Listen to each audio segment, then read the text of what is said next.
Hey, watch out! You've entered the Killzone, live from Hollywood, California. The Killzone Podcast with your host, Beeranid 40K. Real talk for competitive Kill Team 40K from today's top players. Tactics and strategies. News you need to know. And tactical Q&A is coming your way. Join the Beeranid 40K Patreon for full access to all episodes. Only $5 per month.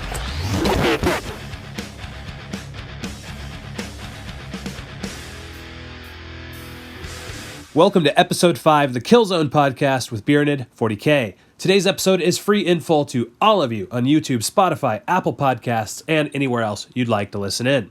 I apologize as there will be some slight audio hiccups about 27 minutes into this episode's news segment, but it's fairly brief, and if you can power through that, I think the conversation that Eric and I go off into is super insightful on many levels and has a lot of value for pretty much any Kill Team player out there. If you want to help us improve the quality of this podcast, the best thing you can do is join the Beeranid 40K Patreon so that I can continue improving the content, because a new audio interface, for example, means the occasional crackle can be a thing of the past. Today's episode topic is on Shooty Hordes in Kill Team. Eldar, Imperial Guard, Tau, Admech. All of these have done very well in tournaments, and all of them are usually run as Shooty Hordes. I personally feel that in every Kill Team tournament format thus far, this has likely been the strongest archetype that you could have played, all things considered, and all other things being equal. This is a dynamic, powerful, efficient build type, where basic low-cost trooper units tend to be able to be taken in numbers. They can stand on an objective and shoot, and in the current format, where the primary objective that scores you tournament points is holding and killing, it's probably a good idea to have the advantage of being able to kill while you are holding an objective. So, today we cover the Shooty Horde archetype. I'm joined later on in this episode by Alex Squires, second place finalist of the Las Vegas Open that only lost this largest Kill Team tournament the US has ever had by 1 point. He runs Admech and is one of the strongest Kill Team players I've ever met, so I'm thrilled to have him on. We'll talk about his thoughts on the game in general, in addition to his thoughts on Shooty Hordes. Then he's coming back again next episode to talk about Admech specifically. Now that next episode is available to Patreon members only, so be sure to join for only $5 because it's one of the strongest players I've ever met talking about piloting what I personally feel is the #1 strongest Kill Team. You don't want to miss this one. Now, in addition to the chat with Alex later today, Aric Kuschinsky and I talk about the recent BAO Prep RTT Tournament in the news segment that just took place in Los Angeles. It had players from top 8s of several of the recent tournaments, like LVO and the SoCal Open. And as I mentioned earlier, I think we really pinpoint some of the key aspects that make Shooty Hordes so strong. If you're not currently playing a Shooty Horde in Kill Team, this conversation might just convince you to do it. So stay tuned, because all of this and more is coming your way on a very special episode of the Killzone Podcast with Beeranid 40K.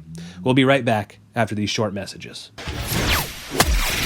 You're listening to the Killzone Podcast with Beeranid 40K. We'll be right back after this short break.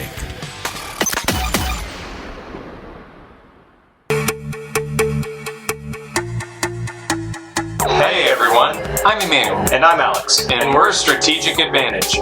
We've both been in the game of Kill Team for a while now.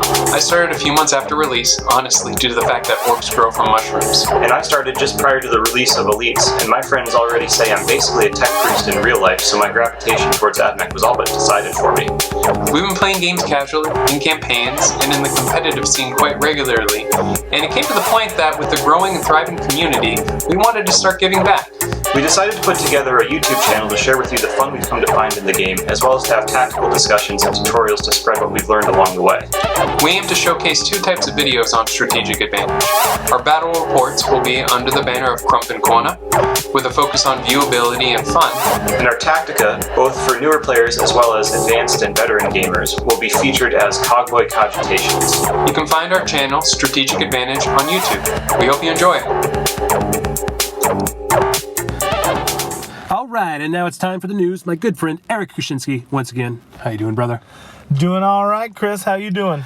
I just got my butt kicked at a RTT tournament. Woo! All day.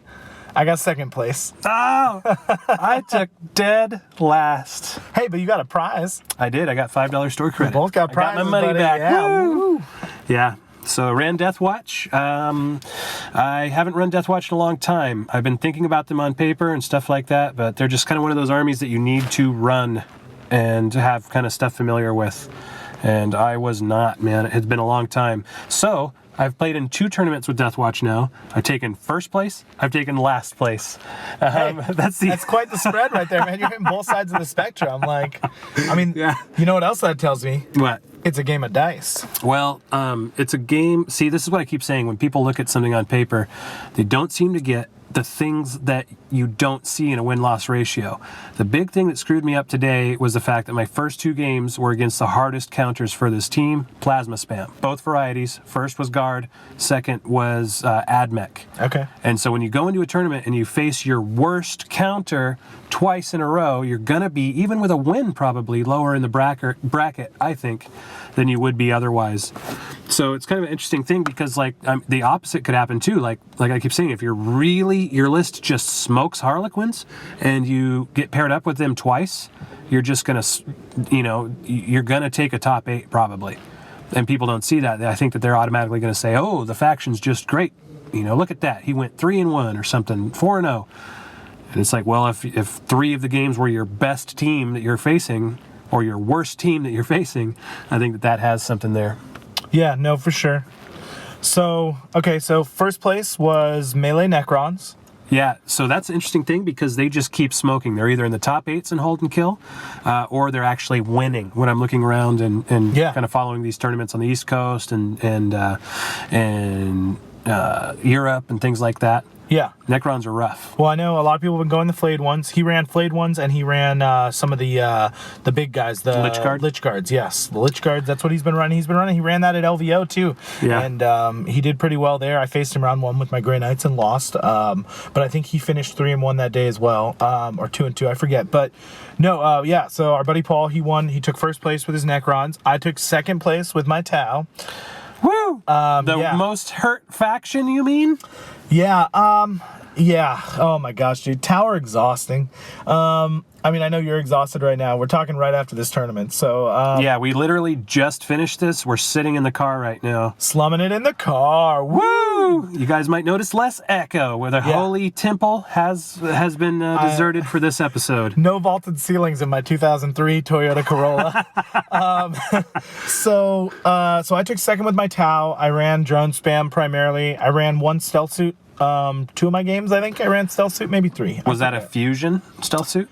I ran fusion I think once or twice, and then I ran a regular burst cannon 1 time. Burst cannon was because I figured I was going against stuff that I didn't need as much AP against, and I wanted more shots. Yep. How did that do for you? Because mine did so badly last time I played it that I was like, never again. And then I let somebody borrow it for a pickup game. They were in town visiting. They didn't have their kill teams with them. And so I let them borrow mine and played against it. And then it just smoked me. It was like just hitting. Oh, massive wounds. All this damage. So how was yours for you today? Because it seems like a swingy unit. So the fusion did some massive damage because I actually in the final game that I used it. Well, you know what? Hold up. I'll get back to my Tau. Let's just really quickly go over. So top 3 was Necron first, Tau was second, and third place was Admech Plasma Spam. Correct? Which was Alex Squires again. No, not Alex. It was Mark. Really? Yeah, Alex did not place top 3. Wow. Yeah. So that was because he had that another early guy. loss. That was another guy running them. That was he's a friend of Paul. Yes. Anthony's. Yes. Mark, I believe was his name. He took third with his Admech. You took last with the Death Watch. Not to rub it in. We can stop talking about that now. We also had a Death Guard player. I'm just trying to give him an idea of what there was. Death Guard. There was 2 Imperial Guard, what are they called now? Astra Militarum. Astra Militarum. Okay. One of them was running as the the Catch-A-Cans, which was really interesting. So he had the plus strength, which goes to Gottfried and it goes to Pius. So Gottfried's a strength 4 now instead of a strength 3. Yeah. And does some other interesting things. He ran like a sergeant with a power sword 2 to get into melee. He ran a Bulgrin. It was a very interesting build, and he did well. I played him in my final match. Had he won, I believe he would have gotten top 3. It was just one of those swingy games. We actually tied, and it went to the tiebreaker, and I won on the tiebreaker. Lucky you, I always lose those. Yeah. So always lose on the tiebreaker. Then we also had the, what's the one where they can run and shoot? Why am I? That would be the Talarn. Talarn. So there was a Talarn. Then we also had another Admech player, Alex Squires. We had, who else? Trying to think. There was Sisters of Battle were there. I lost. Yeah. That was actually my first and only loss. Was round 1 to the Sisters. And I lost to Sisters at the end too. And then there was, what else was there? There was another Deathwatch, right? Mike played Deathwatch. He did, but he had to drop because he was running the event. And, Okay. All yeah. right. So he was there, but he wasn't able to play. But yeah, we had Thousand Suns. Thousand Suns was the other one. Run by James from LVO Top 8. Yeah, so Big GT. No Eldar, because none of our Eldar players showed up. There's a few of them in the area, but none of them showed up. And then no Orcs. Emmanuel was not there. And Nope, because our Orc player was playing Imperial Guard. Imperial Guard, yeah, Ben was playing his Imperial Guard. So I think that was it. I think that was all the teams. I'm trying to think, but I think that was it. So yeah, it was an interesting mix. I actually wasn't going to play my Tau. I brought my Death Guard and my Grey Knights because I expected you to play Tau, and I expected Luke, the other player who had a top 8 at SCO, to play his Tau. And I even thought Paul, the guy who ended up winning with his Necrons, was maybe going to play Tau. So I was like, we don't need a third or fourth or whatever, however many Tau. Yeah. But then when none of those were happening, I was like, well, we need a Tau player here to represent because everybody's saying they're bad. So I decided to roll with them. It was mentally exhausting. I remembered why I don't play them. I remember I enjoy them. It's the volume of shots, which is 100% what you need to, go against the variants and all this kind of stuff in Kill Team. But it was taxing. It was exhausting. It's a lot of models to move. It's a lot of stuff to remember. It's a lot of, it's a lot. And, but yeah, so do we want to go over our games really quickly? You can just... Sure. All right. So for me, I played game 1 was versus the Imperial Guard. Surprise, surprise, I lost against that. And I don't know, is there anything that I should say about that? He was the Catachan sub-faction player. The Bonehead Ogren is actually pretty good. Yeah. In Melee, he gets a lot of stuff done. You know what I was finding? Kind of like just an overarching thing. I could not take things out of action. I was rolling plenty of injury rolls, but it was like, man, like for example, Alex in our second game, which was Admech, I had like 5 or 6 injury rolls right then, and then the thing about it is that he only had 2 in that round, and he got the 5s that he needed, which is exactly what he needed because I was within 1 inch of obscuring terrain and all that stuff. And it was just like, man, even guys that were out in the open and stuff, I couldn't seem to do it. And then I paid CP to re-roll and then not do it, So that was first and second game. First was Guard. First was Admech. Third was versus Death Guard, and I was actually doing really well.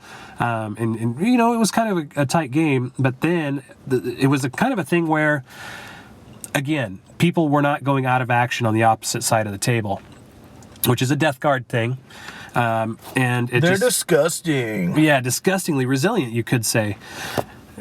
And so Death Guard was rough because of a bad turn that when I lost a guy, basically it had a big swing where he did finally get people out of action, and it was a lot of guys at once. It cost me that hold for 3 rounds secondary objective. And that was bad. So then I was automatically down 3 points, and then he had hold 1, hold more, kill 1, kill more, because I had lost that 1 objective and because he had gotten the kills and I got none. So it was a huge swing that brought him back. And then, so that was that. And then last round was my first time facing Sisters of Battle. And again, that one was a very close game. I think it was 16-17 in his favor. And that one was a tight game. And it was just kind of like he would do something and I would counterplay it. and then he would counterplay that, and then next turn would start, and it was just a fun game. He ran the Arcos and the stuff. He did run Arcos. Those things are crazy, man. They are. I think the Death Watch can handle them. There's some things I would do different, but the Arcos, man, when you come in with power mauls and you have special issue ammunition and you make them the sub faction to where you're re-rolling ones against them to wound, they are pretty squishy, I think. Right. Yeah, they have 2 wounds, and that's what kept getting me off guard. 2 wounds. Right. I would see one down with 1 and mentally, for some reason, remember it as a flesh wound or something, and then be expecting that to be a thing like, oh, no, I can take him off to deny that 3-point swing or something like that. And it's like, no, that's a wound, not a flesh wound, so I'm not at a +1 on the injury roll. And again, there I am failing these injury rolls. Yeah. So, and that comes back to what we talked about last time, right? Which was that this new format balances things in one way, but also puts a little bit more reliance on dice, because I had, with all the shooting I have as my Tau, I had multiple rounds myself where I took nothing out of action, and I got hold 1 and I didn't even get kill 1. And it was just, I was sitting there on the 1 point because I took kill secondaries, which I don't normally, but I'm not with this packet. Like the 3 corners thing is very difficult to do compared to the 2 board or whatever board edges. The domination I actually took, which was the one like positional I took, just because I had so many drones and so much stuff and the maps were set up in a way that I could be in the middle. There was that wall in the middle on that one. Is that Genitorium or Planetarium or whatever the heck it is? Yep, Genitorium. It's the orange map of the arena set. That wall's in the middle, so I can have my leader and other people safely holding domination there. So going over my games, played against the Sisters, turn 1. Could not get anything out of action. Was shooting stuff, just couldn't hit anything, even with my comms and the recon drone and all that kind of stuff. And then I did take a few models out, but it wasn't enough at that point. His Arco did some stuff. His, Gottfried did what Gottfried does, where he stays and he survives. I played Gottfried 3 of my 4 games today. That's crazy, dude. I played 2 Imperial Guard and I played the Sisters. I had to go up against Gottfried in 3 of my 4 games today. That's funny because I faced him twice. Yeah. Yeah, Gottfried's meta. He's powerful. And he can be used by so many factions. Yeah, he's hard to kill, man. And so many good factions too, right? That can use him. That's crazy. See, that's how I feel like about so much stuff. Like, okay, the priests, which we'll talk about later, because Alex Squires is coming on in just a moment to talk about Shooty Hordes. Game 1 was the Sisters. That was my 1 loss.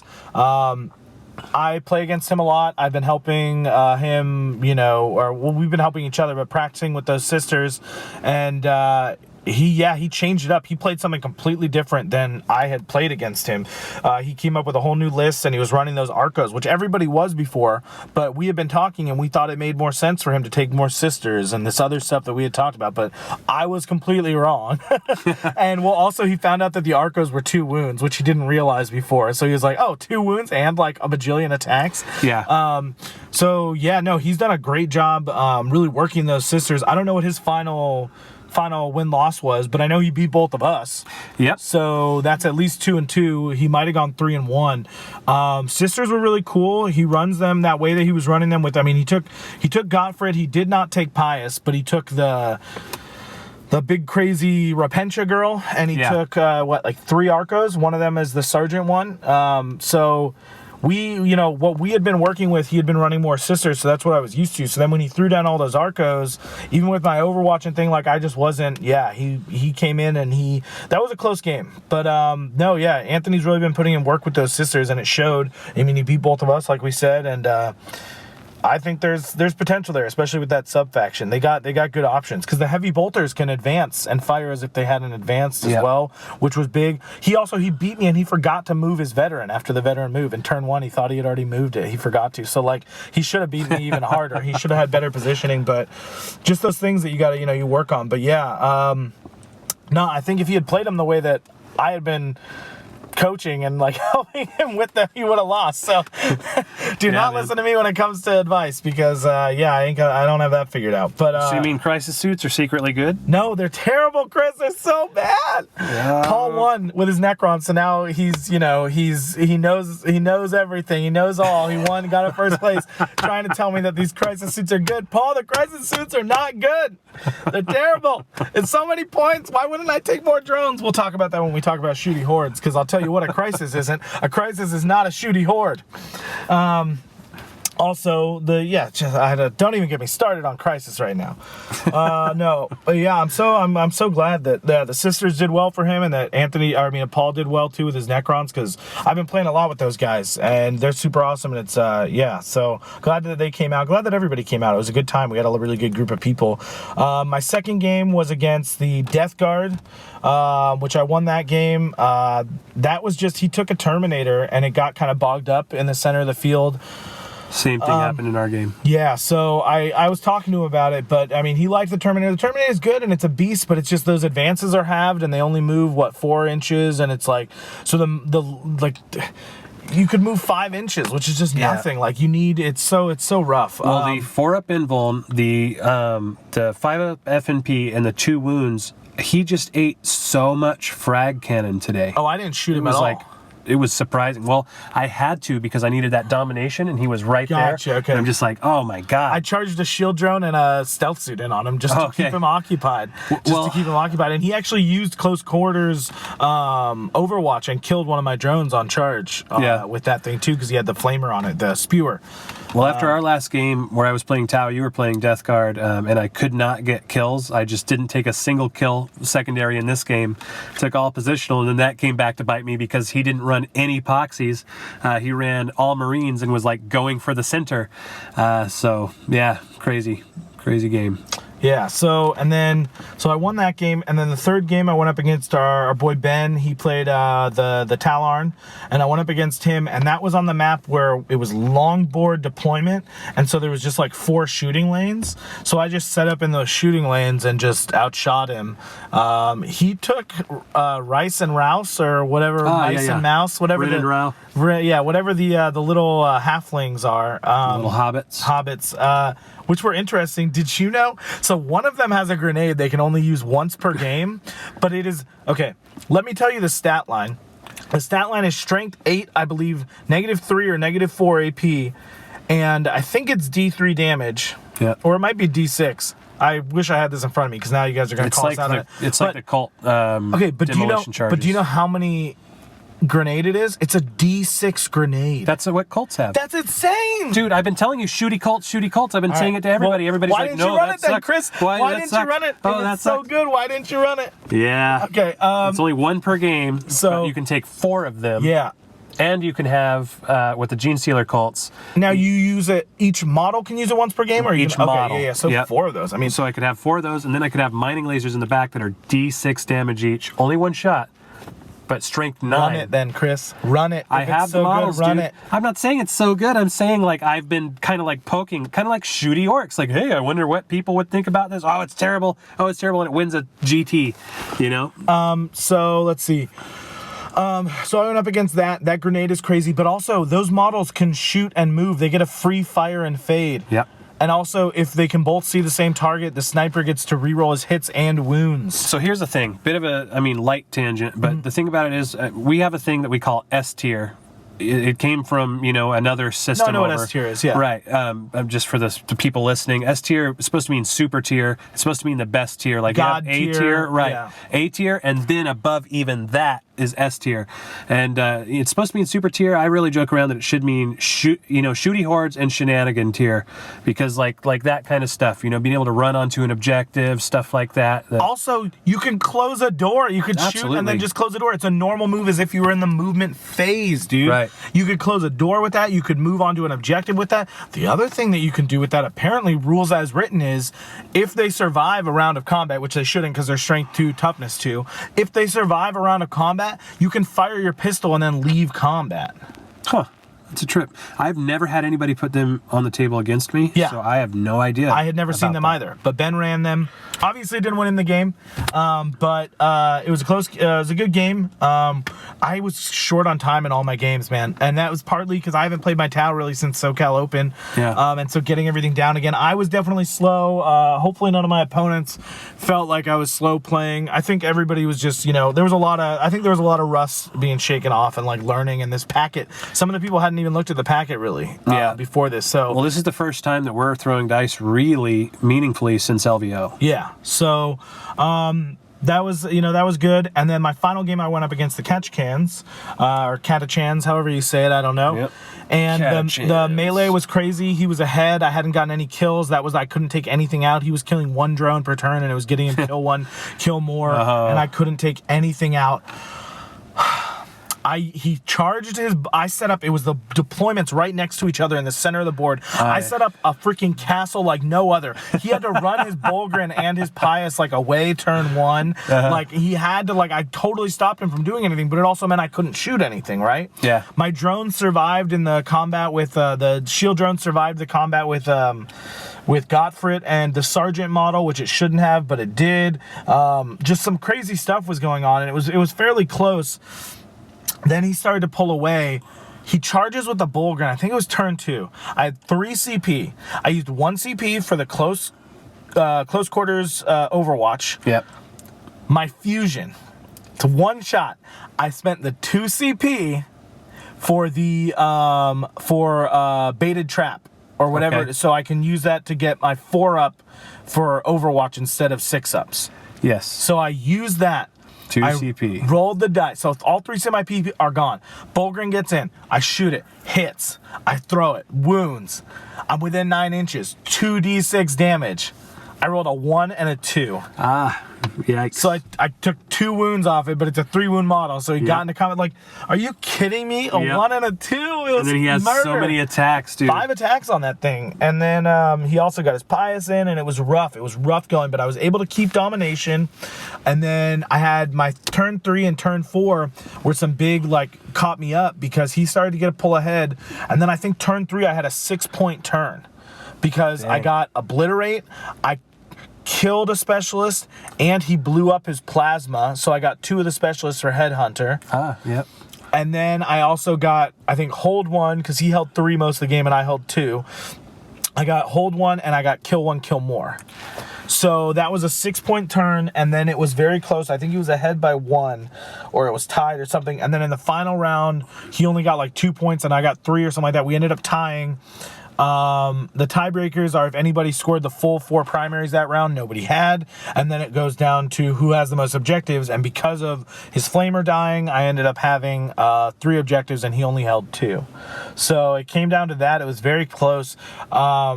I think he ended up 2-2, but that Catachan or Catachan, whatever, that was very interesting. I hadn't seen that before. I give him huge props for coming up with that. I've never seen melee Imperial Guard. Yeah, it's crazy. And that was something that when I was playing against him, I kept thinking he had a power sword guardsman that I kept thinking was his leader for some reason.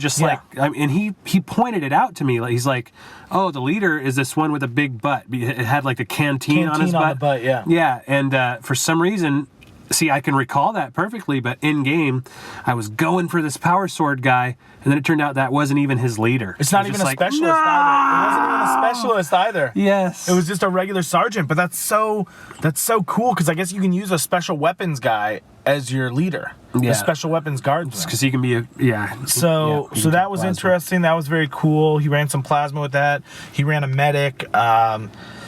And so he had Pius and Gottfried and the Bulgrin or the Clunkygrin or whatever the heck it's called, and then he had the sergeant with the power sword. It was very interesting, and he still had the support from the plasma and a flamer and some other stuff. It was a list like I had never seen, and I had some luck in the final rounds, but the first 2 rounds of my shooting, I killed nothing.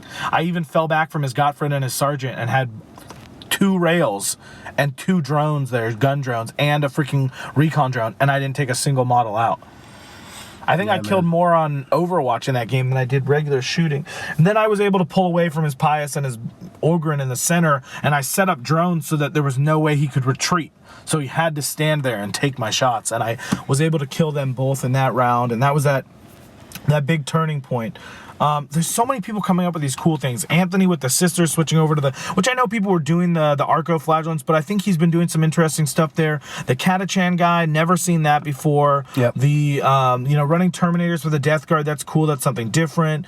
I love that people are coming up with, because I was just telling you the other day, I felt like everything had been quote unquote discovered. You know what I mean? Like kill team was solved. Yeah, it was solved. And I mean, I guess there's still stuff out there because they're adding broken models like Gottfried to the game, and and people are. I mean, but I guess when you think it's solved, and then you're like, well, let me try out Rice and Rorn or Ross and Rui or whatever. Rain and Rao. Rain and Rao. There you go. Let me try them out because nobody else is using them and I've never seen them on the board. So you try them out and then you realize, hey, an arena with doors and stuff, this shooting fire and fade thing's actually pretty good. And hey, this sniper if it wounds on 6, it's a mortal wound. Things like that. That could turn a game, really. And that charge, he killed something with it for sure. It can only be used once per game, but if they've got a Terminator, if they've got something like that, and they're not expecting this D6 strength 8 -4 AP D3 damage charge or whatever, that's nutty, dude. That could totally turn in game. And that's what kind of the hope was for just hold and kill in general with both. Talking to Alex and Sheldon. Back since BAO, SoCal Open. So back last October when we were talking about this, it was kind of about having different things be viable. Yeah, and that's Kill Team Stream and Kill Team Academy, the guys who are TOing and coming up with these packets and changing up some of the way we've been playing the game. Just some really cool stuff. Congrats to everyone. Props to the guys who are trying different stuff, like I said, with the sisters and the Catachans and stuff like that. Because you know what, I don't know, that was really cool. I like that. I ended up in second, just barely. I think, like I said, whoever had won that game would have gotten second, I believe, or he would have at least been top 3. He might have gotten third. I don't know. It would have been points wise, right? But I think he would have. I don't know what he scored in his other games, but. That was very close. It was a good tournament. I'm exhausted. I am going back. I'm shelving the Tau again. Are you? They're just so exhausting to play, dude. My Death Guard are I know what I'm doing, okay. My Grey Knights are okay, I know what I'm doing. I'm still thinking about Death Watch, but I still got to build my Admech, bro. I know. That's where I would start if I was you, because I think they're the strongest out of what you have available to you. For me, tell it to my Grey Knights who won a pod. Tell it to the Tau who got second place. I'll tell it to another Admech. That just came in third today or whatever, and took second by 1 point at LVO and stuff like that. Which, by the way, if you're listening, teaser that the next episode of the Killzone podcast is going to be all about Admech being run by the #1 ranked Admech player in the world right now, who took that second place by a point. Almost won LVO player, so tune in for that if you're not part of the Patreon. Join. So that's the tournament, and good games, man. All right, so today's episode is on Shooty Hordes, and I just kind of have a question for you as somebody that runs one. Do you think that it's the strongest archetype? Oh, strongest archetype. I could say yes, but an all melee Necron team just won the tournament today. So I would say it is one of those things that we discuss all the time, which is redundancy and, balancing the variance out of your dice and things like that. And I will say that Shooty Hordes do a good job of that. Yeah. Now, here's a quick one, and we'll just do this just so we're on the same page before we start this whole discussion. Horde. Are you talking 10 or more models, 12 or more models? What constitutes a horde for you? Usually about 12 plus is what I would say. Okay, 12 plus models is a horde. But 10 could technically do it, Let's say 10 plus, but realistically 12 or up is getting into that real horde territory, but 10 could be. Shooty Horde. Does that mean at least 50% of those 10 units have to be shooty? Does that mean a majority, 6 out of the 10 have to be guns? What makes it a Shooty Horde is what I'm wondering here. So it would be mainly the fact that they are able to take bodies. Those bodies have guns. They can stand on an objective and shoot. Now, a lot of Shooty Hordes, the best Shooty Hordes, other than Tau, and I think this is what's making Guard really strong, is that they do have some melee, which we're going to talk about with Alex in a minute when he comes on. He calls them flex units and stuff. They can a lot of times either shoot or do melee. Melee, yeah. So that's a big, strong thing for them. But it's a majority of things that can stand on an objective and contribute to their team, whereas a Hormigaunt or something like that is not doing that. Okay. A melee horde, an orc boy, and they can go Shooty Horde, which we've seen, but they're not going to be very accurate. They're not contributing meaningful output to that phase the way that a Shooty Horde is. I like how you say they're not going to be that accurate. All my drones hit on 6s, man. You have the 4 shots, and you have 17 of them. But you can't get... I don't have 17 of them. Well, I do not run one crew 17 drones. You could, if somebody it wasn't out there Arena. do it. If it wasn't Arena. Yeah, but you say accurately. I do not think of my drones as accurately. I think of them spinning in a circle, moving their guns up and down, and hitting whatever they might hit. Like, they're out of control, dude. Okay, so let's go through them, right? Tau is definitely a Shooty Horde. You're saying Admech as well, because they can get up there to that 10, 12, units, I think is what Alex usually runs, is like 12. And they've got the Plasma. They've got Imperial Guard, or... Astra Militarum, sorry, GW, you can't change things like that and expect me to call them that. Space Marines or Space Marines, Imperial Guard or Imperial Guard.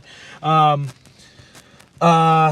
do not, my opinions do not represent the opinions of this podcast. The opinions of Aric Oodsicle are... Yeah. Yeah. So, so Imperial Guard definitely with the Plasma and the Meltas and the Flamers, whatever it is, they can Shooty Hordes, las guns. Then you got what Nids would be too, right? Because you could run a bunch of them. You could technically, yes. As the what are they called? You would do Termagants with Devourers probably, and then run them probably as like Leviathan, and have 2 warriors who can also shoot, and then so you would have a 6-up FNP. They would all be fearless, and they would have 3 shots at strength 4. Okay, that's pretty cool. So Nids can do it. You just talked about Gene Stealer Colts; they can do it. Potentially, yep. Potentially, that's kind of what I ran at SoCal, even though I was mostly doing bodies. It's 100% what you ran. They all had shotguns. Everybody had shotguns and grenades. Yeah. And then who else? So none of the elite teams, obviously. You're looking at orcs could do it. We talked about that. Shooty orcs, they could go and do that. They have to get that like machine working though. With they have to have some dice on their side, but don't we all? Who else? Is that it? Is that it on Shooty Hordes? Who else do you got? There's Eldar. Oh, Eldar, of course, there's Shooty Horde. My bad. Sorry. Yep. So Admech, Eldar, stuff like that. The things that are tending to be good. And the thing about them, like when I talk about considering this, it's that melee models, like when I say that I think that Shooty Hordes are better, I'm saying basically all other things being equal because of the fact that starting turn 1, a melee model has to first cross a battlefield to reach charge range under fire as they do so. Yeah. So then you declare a charge, right? Ranged weapons get to attempt Overwatch. They might even have auto-hitting weapon profiles. Yeah, flamers, things like that. Yeah. Right. So, they get to fire that Overwatch whether or not the charge is successful. Mm-hmm. So, you could take a flesh wound or die for a charge that did not or would not succeed. It's just like they have so much going for them. Mm-hmm. No, I agree. And the crazy thing is, so we had this discussion the other day, is right, like even with my drone sitting on 6s, every drone gets 4 shots if it's a gun drone. I've been running half and half shield drones and gun drones, but like, so my list today, I think the most gun drones I could take on my current roster was 5.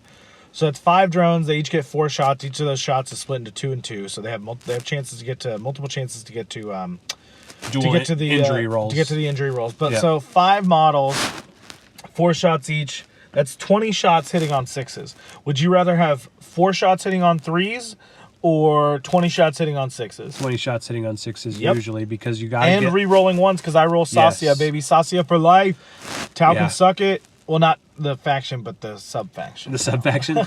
Yeah. It's...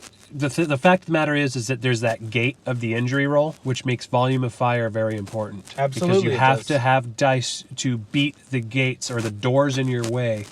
And, even though you might have quality shooting, a lot of times it's better to just have more shots. Yeah. And you see that in Big 40K too, a lot of times, where it's like, now especially that you can wound Titans on 6s and things like that, a lot of times people are just pushing things through. Like orcs were dominant, fairly recently.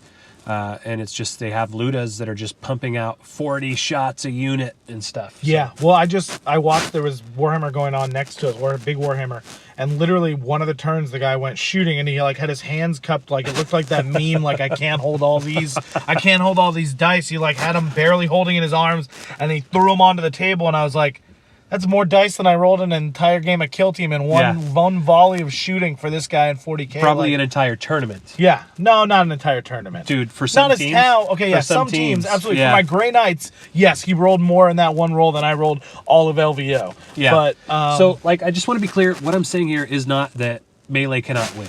I tend to run melee.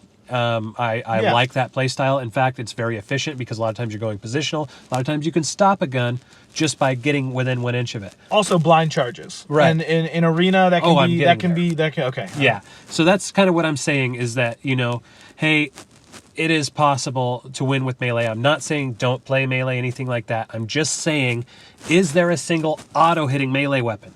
No, there is not. Is there an arena tactic specifically buffing melee like there is range? Where you can charge from out of LOS and they still get to shoot you? Yeah, you can only use it once, though. I mean, I get once it, per right? Phase.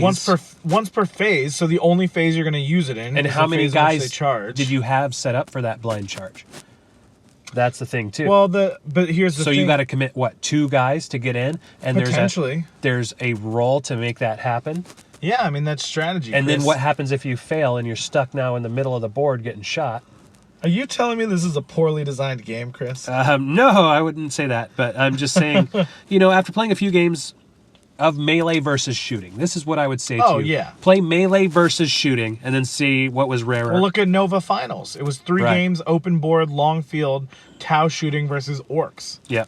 The Orcs got murdered. Yeah. And there's little you can do when there's not enough terrain to hide even, so you're trying to press them up the field. That was an issue that I ran into at LVO with my Grey Knights is I'm trying to press these Grey Knights up the field, so I got to advance them. Since I've advanced them, they can't even fire their Storm Bolters to shoot back. Yeah. Like at least with, some things even like that's what makes Admech so powerful too is the Metallica, because they can advance and shoot. Right. That's what makes the Talarn so good. They can advance and shoot. Yeah, that's the problem with some of these sub factions coming into the game is that it's like, okay, the quote unquote balance around certain things. Like for example, a 1 on a plasma taking you out of action, and all of a sudden everybody in your team with a canticle or something is re-rolling those 1s. Yeah. That's the shenanigan tier that I'm talking about, where it's like, okay, this thing that is an applicable thing to every other team that's part of the quote-unquote balance component of this weapon type, all of a sudden doesn't apply to this team for potentially half of a game. 2 plasma blew themselves up against me today. Oh, that's... Both Imperial Guards player had and it counted for headhunters because it's just a specialist goes out of action. You know what's sad is that Anthony called it. He's like, this lady always kills herself. Oh, his leader? Yeah, and then she's done that before against me. She has in our practice games. It's like, no, he called it, man. There should be like, if you call it happening, like you get a once a game thing. It's one of those things though too with models like that. Like it's the same with my Death Guard. If we're in turn 3 or turn 4 especially, like I'm gonna overcharge because. Yeah. Who cares? I don't need the CP anymore. I don't, whatever. Like, this model is either going to kill somebody or he's going to die trying. Yeah, but it's like, okay, just back to the Shooty Hordes thing. Play a game of melee versus shooty. I don't care which side you do. Hey, play 5 of those. There's no auto-hitting melee weapons, but there's no melee weapons that you can kill yourself with. Boom! Oh. Balanced game. Balanced game. Okay, so what was more successful, a turn 1 charge or a model that was wounded by a shooting attack in the first round? In fact, we even there's tournaments on the in Europe that are not allowing a veteran charge turn 1. Oh, because they're saying he advanced? Right. So that's what I'm saying. Well, it's that's like, just BS. The veteran move is before you even roll initiative. It's a whole different phase. The veteran move, that's just, we have the that's FAQ. a TO making a bad... A Tau player TO, you mean? Oh, was it really? It's usually always Tau players that are against that. Look, no, I mean, that's the whole point of taking the veteran is to get them up the field and get them in on that turn 1 charge. It's a viable tactic. It's one of the only viable tactics out there to get somebody into a turn 1 charge. Before after metabolic overdrive is nerfed. Yeah, it's just like the only other bad. way is if you play dancers. Why can't I think Oh, of Harlequins. There we go. Yeah, but I'm just saying it's like, okay, there's that. There's the fact that, a model with a gun can contribute offensive firepower to help his team. You're standing on an objective, and you're scoring points, and you're killing. And what is this meta called right now? Hold one, hold more, kill one, kill more. If you can do killing while you're holding, you are playing the game correctly. Why do you keep telling me to take more shield drones then? You just want me to lose? No, I'm just, I mean, Tau, see, that's a interesting thing. With Tau is a lot of times you're getting to where you're denying kills, and that's another potential thing there too. Yeah, no, shield drones were holding their own today, dude. I got so many feel no pains too when I was passing off the mortal wound. It was nutty. Yeah. Yep. So that's all I'm saying. The format is hold one, hold more, kill one, kill more. A Hormigaunt is not, getting kills while he's standing on an objective. The Shooty Horde is. I think that starts to make them stand up a little bit. Also, the fact that the way for them to do melee has a condition to where they get to do their offense first, even if it's a nerfed version. Okay, only 16% of shots happen. They're probably not only shooting one shot at you. They might have auto hitting even in melee, which becomes a second shooting phase. Or look at Tau, where we were just joking about Tau subfaction sucking, but a lot of times on those drones, they're going to have better ballistic skill. Subfaction sucked. We were just you're joking. saying the Tau subfaction. Right. I thought you meant Tau in general. Keep No. going. So, but it's like you're saying, okay, that's it's not as good as Celseia, but I mean, think about it in terms of the fact that it's a second shooting phase in the movement phase for Tau in a lot of cases, and they're probably going to have better ballistic skill, better offense in that phase than they would in the actual shooting phase. So the reason I don't like that is you're always talking about don't waste phases, right?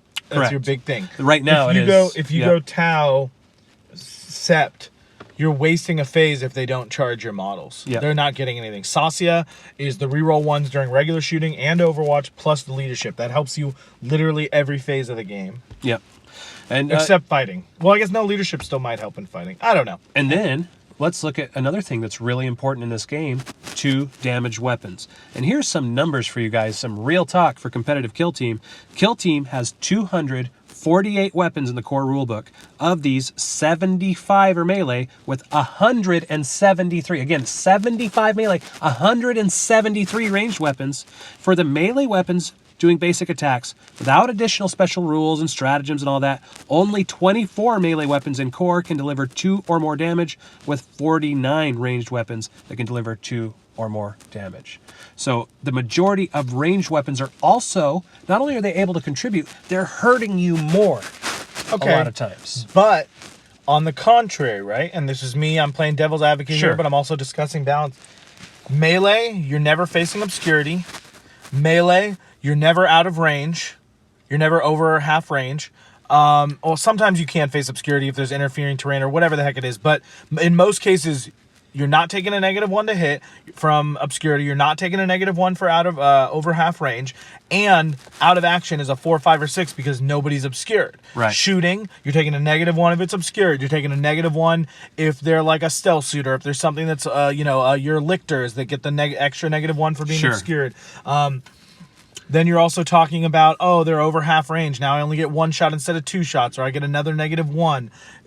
Okay. So I'm just saying there are other deterrents to shooting. Yes, but also you're talking about multiple damage.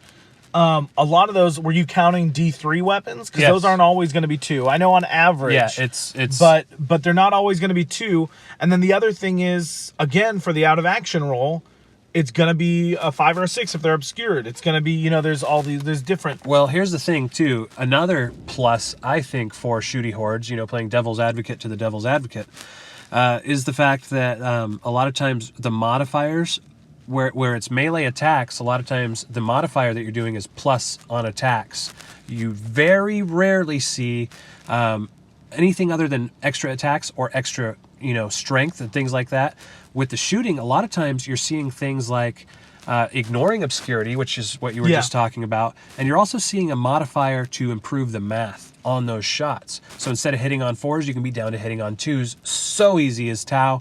And but I'm using CP, or I'm using I'm using all these boosts. But you're doing that also scoring an objective. Yeah, but can you not do that with a medic model? don't you increase their strength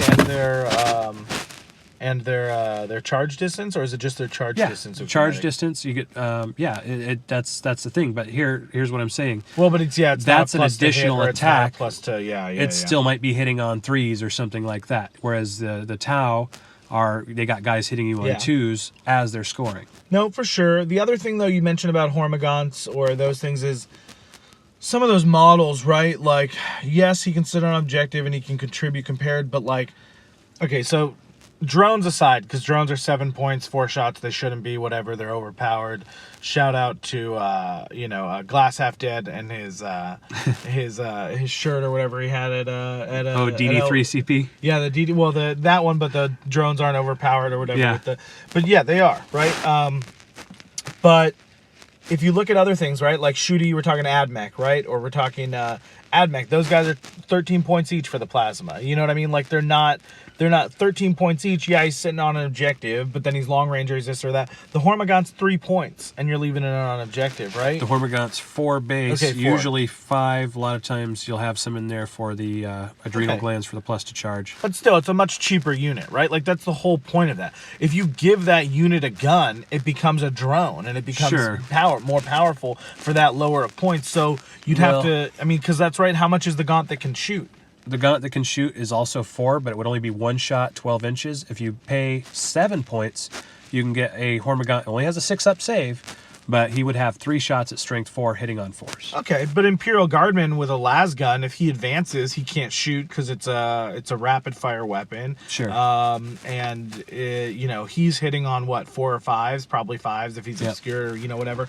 So like there are these, I get what you're saying, and shooting the baseline of it all is, right, balance, math, all this kind of stuff. If you look at it all, this unit's balanced. It costs the right amount. It does whatever. Again, I said ignoring drones, but all these things are balanced, right? Their points are good. But at the end of the day, the thing that it does is it lets you throw more dice, which gives you that slight invariance. It gives you that more dice, more chances is all that it does. It's not so much, I think that melee is less good or whatever the heck it is, or it's weaker. It's just the fact that you don't get to throw dice in one of those phases. Because even if my Tau drone gets into melee, I still get to throw a dice. He still gets 5. Correct. But that guy with 2 swords, he doesn't even just get a pot shot with like a pistol, or he can't throw one of those swords at an enemy. You know what I mean? So I do get that because they don't get to compete in that round. And even if it's a bad chance, I have had a drone put a flesh wound on somebody before. I've had a Skitarii Ranger with the Transuranic Arquebus kill a Gene Stealer outright in melee. Yeah. After Why are you taking running a flesh wound. Trans Arquebus, man? I wasn't. I was running the Gene Stealer. Oh, okay. Yeah. But that's what I'm saying is it's like kind of like if you go up to a blackjack table, you'll find different barriers to entry, different buy-ins and stuff. And it's like, okay, this one, the limit is a $5 table, whereas this one's a $100 table. And I feel like the buy-in, the limit is a little bit lower for the shooting teams, especially now that we're in this new meta, the hold and kill format. I think that it sets you up, you have a little bit easier time. And when you're playing against the best players in the world, boy, that can make a big difference. Oh, absolutely. Absolutely it can. And again, it's just, that's the biggest thing with the Tau, is I have my dice go cold, but they can only go cold for so long. If I'm throwing that many dice, it's going to come back around. And yeah, you can get into melee combat with me, but then you're tied up for a round, and you're generally not going to kill any of my rails or anything because it's going to go off to a drone, and then they buffed that by making it so that I get my save first. At least before you had to make a conscious decision: do I want to try to save or do I want to take a mortal wound on this model? Now it's both. Yeah, now it's both. However, I mean, it does seem fair in a way to me because of the fact that, and this isn't GW's intention. This is the outside TOs deciding that the out-of-action drones actually give a point to the other guy now, even on a savior protocol. So, I mean, that wasn't the case according to GW rules as written originally. So I think that it does kind of balance out there. I don't think that the drones necessarily got hugely better. I think that they just kind of stayed good despite what looked like a nerf in format. Yeah. Yeah, again, at the end of the day, like I said, I had rounds where I I didn't kill a single thing. I had all my rails trained on them, or I had whatever, and I didn't kill a single thing, and that's rough, right? But I had that especially happen. because I lost drones. So even though I only lost one drone, it was kill one, kill more. Yeah. Because I didn't kill anything. So it's like, at the end of the day, I'd still rather have those 20 shots hitting on sixes than even losing that. Hey, you know? you can miss with melee too. That's the sucky part, is you get through, you get shot, you have 2 turns where you're just getting shot up, then you finally get in and you whiff everything. Like, you remember our last game where you were playing my Death Watch and I was playing my Tyranids, and I had, I think, 2 rounds of being in melee. With lictors. With like lictors and raveners and stuff, 5 attacks, hitting on 3s, re-rolling 1s, 3 attacks, hitting on 2s, 2 damage, nothing. Yeah. So it's like... I mean, yeah, no, it's... So I'm not telling you put down your melee stuff, guys. As you just saw, I just put out a melee video. I love melee. Melee to me is one of the funner ways to play the game. Yeah. But I think it's real more, talk I think for it's competitive more, kill more team. Fun, more right. fun ways, not funner. Funner isn't a word. Well, I get to make up. Teacher Oodsicle, baby. Yeah, but I'm just saying, this being a podcast that is intended to help you win tournaments and to help you get more from the game and things like that, one thing to consider is that if you're going for like a number, top 8 ITC or something like that, run melee Necrons. we'll see. We'll see about them, because we haven't seen like really good Eldar players against them. Yeah. I still think that Admech has some shenanigans for them. Guard has some shenanigans for them. I think that Necrons might do very badly against things like Death Watch. I think that Psychic teams can still hurt Necrons. Yeah. But I think that, a lot of that is just that GW builds their games for fluff, and then people try and make tournaments out of them, and, this has been going on for so many years. People are competitive. Some things don't translate very well. Necron reanimation protocols, maybe one of them. Yeah, yeah. I know I had some conversations, I think it was with Glass at LVO about that, where maybe it should be like, maybe it was Paul, I forget, but one of the Necron players, but maybe it should be like, at the end of the turn, you can, like, when a model goes out of action, you lay it down, and then at the end of the turn, maybe you get to roll a dice, and if it's like a 6, it reanimates, or you get to choose one of your models that turn to reanimate. Like, you can only reanimate 1 per turn or something, but yeah, it's... I don't see, like, I haven't had too much of a problem with Grey Knights. Glass got me at LVO, but I think it was close, and I was playing sloppy and stuff like that. It was a fun game. I didn't feel... You mean with Necrons, not Grey Knights? Yeah, with Necrons, I'm sorry. But so what I'm saying is I don't think didn't that run Necrons... that melee heavy, though. No, but hold on now. This is what I'm saying. Necron reanimation protocols. Sorry, guys, I'm tired. We just played for hours and hours. We're exhausted. Necron reanimation protocols on its own isn't necessarily a huge problem. It's when you take it, you put it on flayed ones that are re-rolling hits and wounds. Holy crap, the efficiency. And you take it and you put it in this format, that's where it starts to get kind of crazy. Yeah. So, I mean, that starts to take away some of these cons I've been talking about with the melee horde, where you're getting shot up and you're not surviving to get in, and things like that. That if you don't want to reroll certain things on there, you want to just take I'm just going to take the native buff to the flayed ones for the rerolls, and I'm going to forego that for a sub-faction. For movement, you can ignore terrain and models. It's like flip belts and fly almost for some of your guys in the movement phase. That can be a crazy thing too. I keep saying I really think it's the Nephrak dynasty in Arena is just insane. But wouldn't you rather have the re-rolling? But yeah, I mean, it's the format. I think that if I was playing how SoCal Open was last year, I would prefer the Nephrak. Right now, where we're playing BAO pack. And Nephrak would be good if you're trying to just hold things. Right, because you can move through people. Because imagine, look at my Gene Stealer cult list that was totally built on just clogging doors and hallways. Yeah. And all of a sudden you just warp through them, and you're insane in melee, and you're hard to kill. I think it was great for that format. Now you're looking at the reanimation protocols where it's okay. You're supposed to be getting hold and kill. You're denying kills very hard, similar to what a Custodian is doing, but you also have the bodies. Yeah. And I think that's where they're starting to get good. And they have that efficiency, that modification on the dice to where when they do get in, they are taking things out of action despite not having a lot of AP. I mean, they can add Lich Guards and stuff for multiple damage now. Not Grey Knights, Necrons are just in such a good place. You really want to talk about Grey Knights, don't you? I don't know. Really quickly, just something that I wanted to mention as well, because you were talking about clogging hallways and doing all this. I don't think that's as big a thing here. No. But so I will say this about Shooty Hordes. Coming back to Shooty Hordes.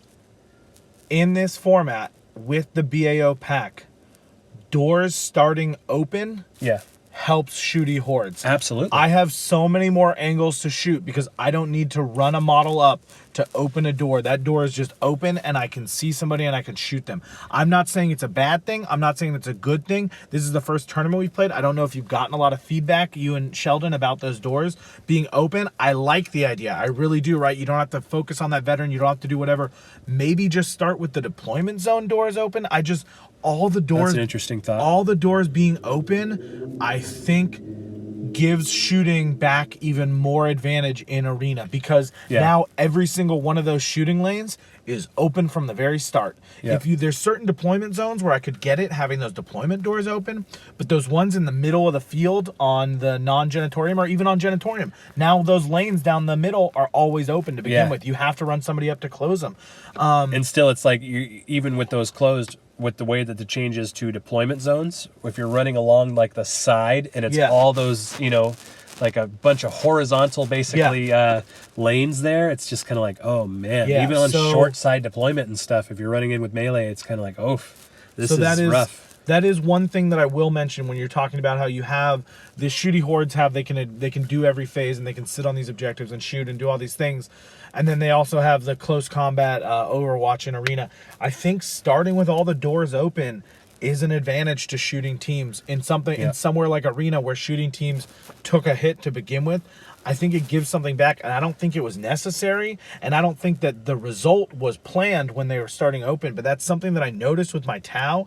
Back when we were preparing for SoCal Open, I was thinking about not even taking rails because I got so few shots. With all the doors starting open, the shooting lanes opened up. I had 2 or 3 more shooting lanes for every single one of my rails because every single door was open. And it makes it hard because one of the nerfs to even think, I mean, like talk about complaining about having to make charges and things like that. There are weapon systems that don't even need direct line of sight to be able to hit you at range. And the nerf to those was the doors. Yeah, don't worry. Smart missile system's dead. Telling Dude, you now, no way. Tau player, smart missile system's dead. I'm telling you, dude. It doesn't have. You don't have room for it on the roster, Chris. There's okay, no room. I understand that. And that's the thing I'm coming to, where 125 is kind of a problem for me. But that's a different, episode perhaps. Yeah.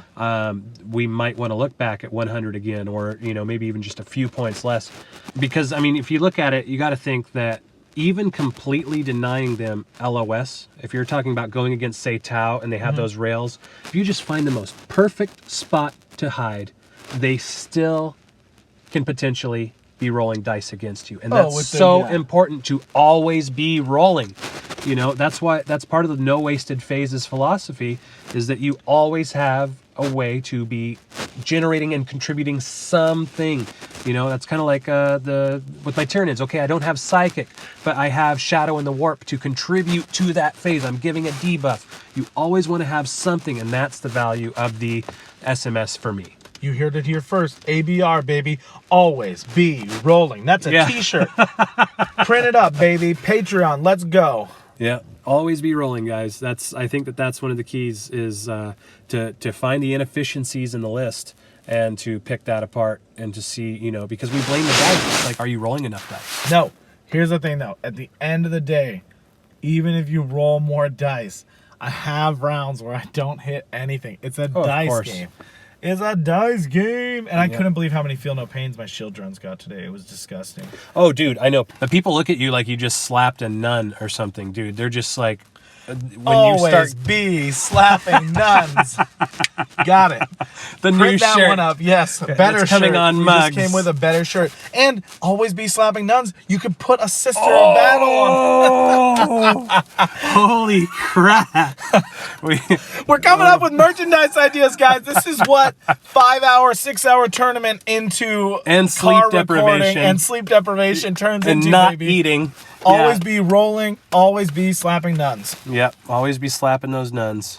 All right, guys. So we have Alex Squires coming on in just a moment. It's an absolute pleasure because he, like I said earlier, only didn't take first place at the Las Vegas Open by 1 point, and he's going to go over some of his thoughts for the Shooty Hordes. Yeah. That was a close game. That was a great game. I liked watching it at LVO. That was a good one. Yeah, good game. Darn Eldar. So stay tuned, guys. We'll be right back in just a moment. Grab your bolt gun, Marine, because the Killzone Podcast with Beeranid 40K is spending 1 CP to come in from reserves right now. My next guest came second at the Las Vegas Open, missing the top spot by only 1 point. He is co-host of the brand new YouTube channel, Strategic Advantage, and he's one of the nastiest Admech players you'll ever meet. He's here to teach us how to win with Shooty Hordes today. Alex Squires. How you doing, brother? Doing good. All right. So first, what the heck is Strategic Advantage? Can you tell me what that is? Yeah, sure. I'll pitch our baby channel. So Emmanuel and I have joined the ranks of content creators and are very slowly pushing out videos. We're trying to do videos, maybe not so much on like meta analysis, because I'm on the master of that channel right now, so I'm not gonna try to compete with him. But we both have, I think, pretty solid grasps of the fundamentals of the game. So I would agree. So I think that's kind of like our focus is, not so much like how do you win with Gene Stealers or how do you win with Admech or how do you win with Orcs, more like how do you play the game? How do you look at the board and go, this is what I need to do next to win. Yeah. And for those of you guys listening, the fact that they're doing this, like, to me, is such a value because, like, for example, one person, your partner in this is Emmanuel Mitsunikos, who won the SoCal Open first place, and now you almost won LVO. You're 1 point away from it, going against what many people believe to be the best player in the world. And so now you guys have created a channel and you're out there kind of sharing some of what's in your heads. And it's just so incredible, that's going to be a resource out there for the community. And it's interesting what you say, what's in our heads, because so that's one half of the channel, the Cogway Cogitations. The other half of the channel is going to be the Crumpin' Corner, which is where we make bat reps. And if you're expecting high strategic, like, machinations, you might be a little bit disappointed because these are going to be dumb, like really, really dumb. Our secret project involves converting a board game to kill team rules. It's going to be hilarious and awful, and I hope that everyone eventually will see this and play it because it will be amazing. Am I allowed to talk about what that is right now, or is it super secret? We'll keep it a teaser for now. Okay, all right, yeah, because I've seen kind of what the board game is, and oh my god, it'll be a trip to kind of see what you guys do with it. Whatever you guys think it is, it's dumber. Okay, so just kind of to start off, when did you start playing, like, maybe 40K in general, or just Kill Team, and then what got you into 40K? So I wasn't even really aware that 40K was a thing until college. And then I don't remember the name of the program, but there was some little, like, top-down, super simple graphics, like, freeware program that you could LAN with people and, like, play little skirmish 40K on. Some old program, I can't remember its name for the life of me. But me and my roommates messed around with that a little bit because we were all poor and couldn't afford actual models. But then kind of left it to the side for a long time. And then I've been a big D&D player for a long time. And I had a group kind of dissolve as people moved away and walked into the game store after, like, hearing about Kill Team. And was like, so what's the deal with this? And walked into the store and Emmanuel was sitting there with his orcs. And I was like, so talk to me about Kill Team. And so we started playing Kill Team, and he whooped my butt for a while. And then he says he remembers the moment where, like, oh shit, Alex has figured it out. I pulled the taser goad combo on him, and he was like, I thought I made him mad because his face was just uncomprehending. He didn't understand what was happening, and I thought I'd pissed him off, but he was just like blank face trying to figure out what was happening. Yeah. And he's like, you're rolling how many dice? Yeah. Like, this is how many auto hits? And this was really before, like, we got good and realized the value of multi-damage weapons. So, like, neither of us realized, like, you're doing all this just to get a 1-damage shot. Yeah. But we were like, okay, so, yeah, that's a cool thing. Yeah, it's like, wait a minute, 4s are now 6s, all this stuff. So 6s are counting as 3 hits. but that's now 4s, and you had 3 attacks. And I did it in the round where I had the re-rolling ones in the fight phase. Jeez Louise, so I was like, I think it was 4 attacks, hitting you on 2s, re-rolling 1s, and a 4-up counts as 3 hits, and his face was just like, what? Yeah. Oh, and by the way, I have a Vanguard nearby, and so you're -1 to your toughness, for example. Yep. Yeah, there's some shenanigans there. So how long ago was that? So was before... I think it was March, maybe late March. Yeah, is when I walked into the store for the first time. Because I started playing before Elites dropped, but not by much. Okay. Because from what I saw, it kind of seemed like you were forged in the fire of SoCal Open preps. Sort of. That was really... Because you came to all of them, and then all of a sudden it was like you just started winning them, like over and over and over again, you know?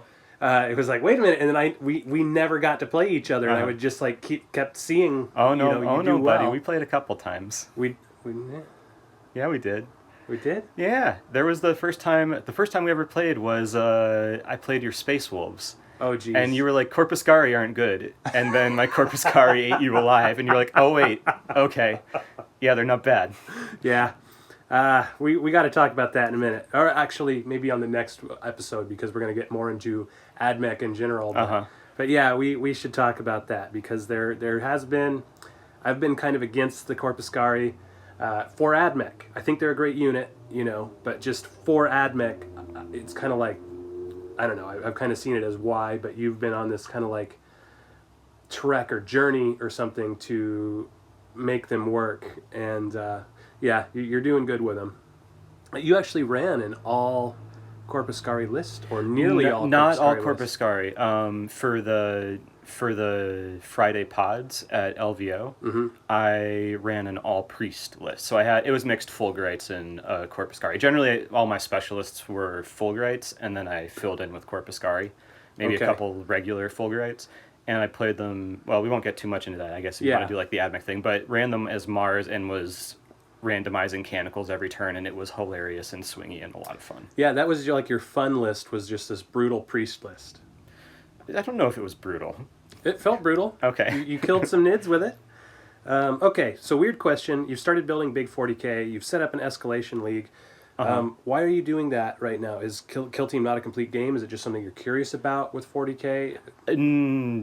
Absolutely curious about 40K. So the reason I actually picked Admech way back when, I didn't know the game. I hadn't really discovered your channel or Glasses yet. Didn't really like hear anyone talking about teams. I literally went on the Games Workshop website I was thinking that eventually I'd build up to 40K.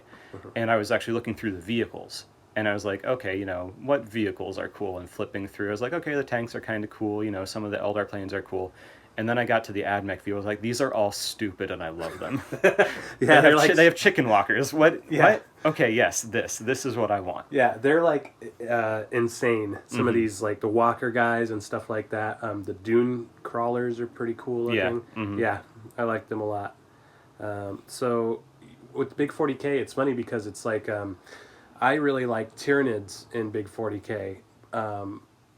It's a different experience playing them in Big 40K than it is in Kill Team, because of the way that the turn sequences are broken into. It's just a different kind of a thing you're achieving, and it's like kind of funner in a way to play that. But then on the other hand, it's like I think I would have more fun playing something like Space Marines and Kill Team. So it's almost like you get different things from the different games. Yeah, no, 100%. I mean, it's, I suppose. You can smack me for saying that's obvious, Alex, but I mean it's the skirmish game versus the big hammer game. Yeah. It's like the position. I mean, I'm not good at big hammer yet. I'm just not. But like I know how important positioning is in Kill Team, and I know it is in big hammer too. But to me, it seems like the margin for error is just a little greater, and so I really enjoy like when I focus in on Kill Team and get my laser focus on like how precise I can be. Yeah. And I enjoy that aspect of it. I think that makes me enjoy it more than the big hammer games. And also just as a matter of function, the fact that I can play 4 games in an afternoon with buddies, rotating through everyone with Kill Team. Yeah. And in that same span of time, we'd be lucky to get through one big hammer game. Yeah, it's like we will often have an entire RTT or something, a little mini tournament on a day where you could probably just have gotten like one, maybe 1.5 big 40K 100%. games. Yeah, and as a community of generally 30-something dudes who are, playing this game, we've all got jobs. As a matter of, I guess, function, practicality, the kill team is much more playable to me. Yeah, it's funny because it's like GW keeps trying to market to kids, it seems like, with the and I kind of see that, they're seeding for the future with those like kids books and stuff like that, but it's like, man, I don't think that's their key demographic. I think it's people with kids and responsibilities and stuff, and Kill Team kind of fits into that, I think, a little better because it's the age group that you see at the store playing. I mean, and I think any of us who love this hobby will allow it to expand to fill as much time as possible. Yeah. And so I've carved out time in the past month to make sure I do have time to like play in these escalation games, and I'm having a blast. Mm-hmm. And if that's what you want to carve your time out to do, more power to you. I think that's awesome. Yeah. But it's sometimes you can't carve out that time. Sometimes you can just carve out an hour and a half to go to the game store, and then you play a game of Kill Team and scratch that itch. Yeah, it's kind of like, because with Kill Team can take up that time, like looking, strategizing, thinking about different stuff, reviewing packets for the 50th time, building a new team. All of that is time that's not on the table, but it's still kind of time, so it's just kind of, you can delegate that to big 40K actually playing. Yeah, but if you're thinking about that, all those things you just said, you're the hobby side and the pre-prep side. You're doing the same thing whether you're playing Kill Team or 40K or True. whatever other model game you're thinking of. So I think maybe it's just the game time. I don't know. I don't know what I'm saying. Yeah, it's funny because it's like I've just started looking at the ITC. I haven't really played big 40K since March of 2017, and I was mostly doing orcs at that point, and trying to get my Gene Stealer cults going and stuff. And there's a lot that's changed, but it's like exactly what you're saying is now I'm looking at the ITC packets, and now they just changed the ITC packets a little bit. They're changing,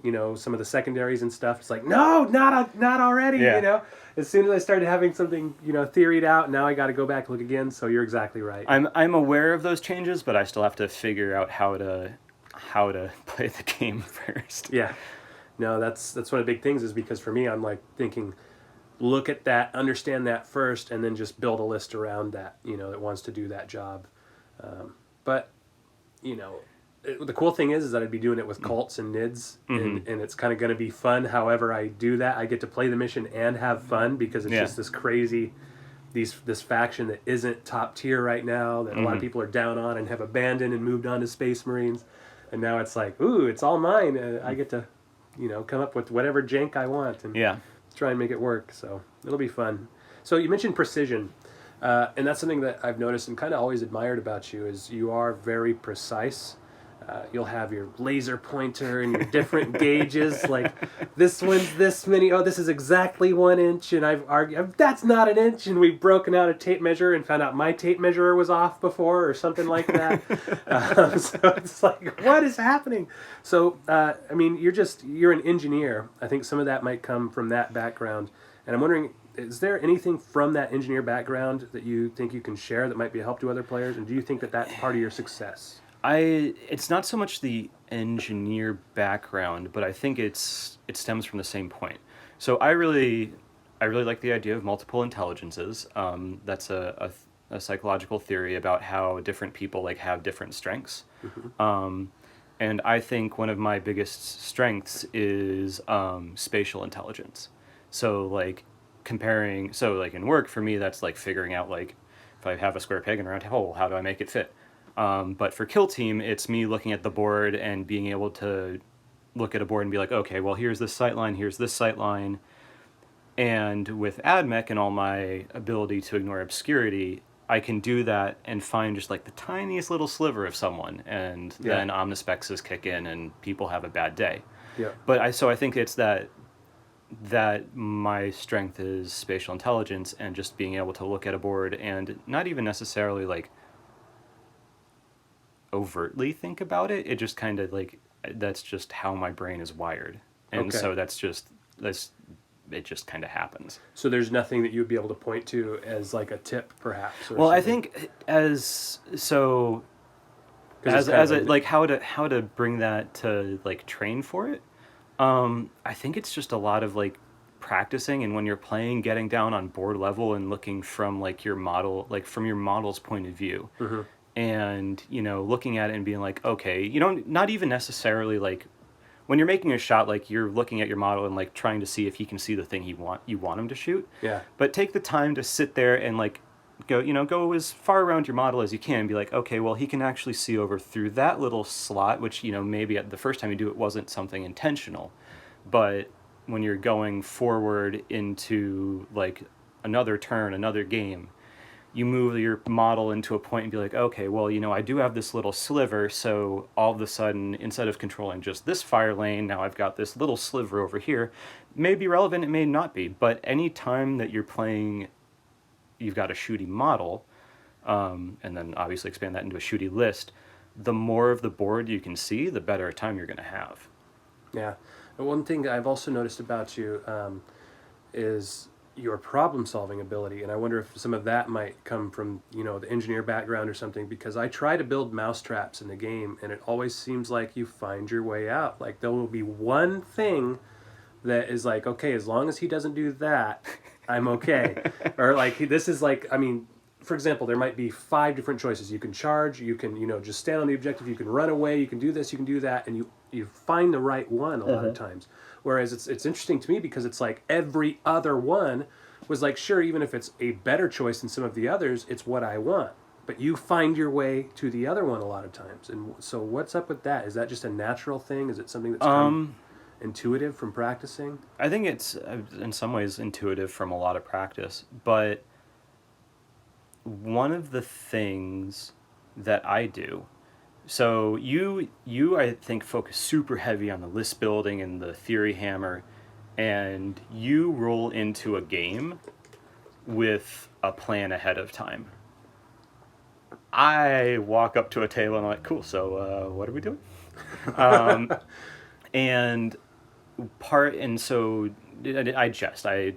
do put time into thinking about it.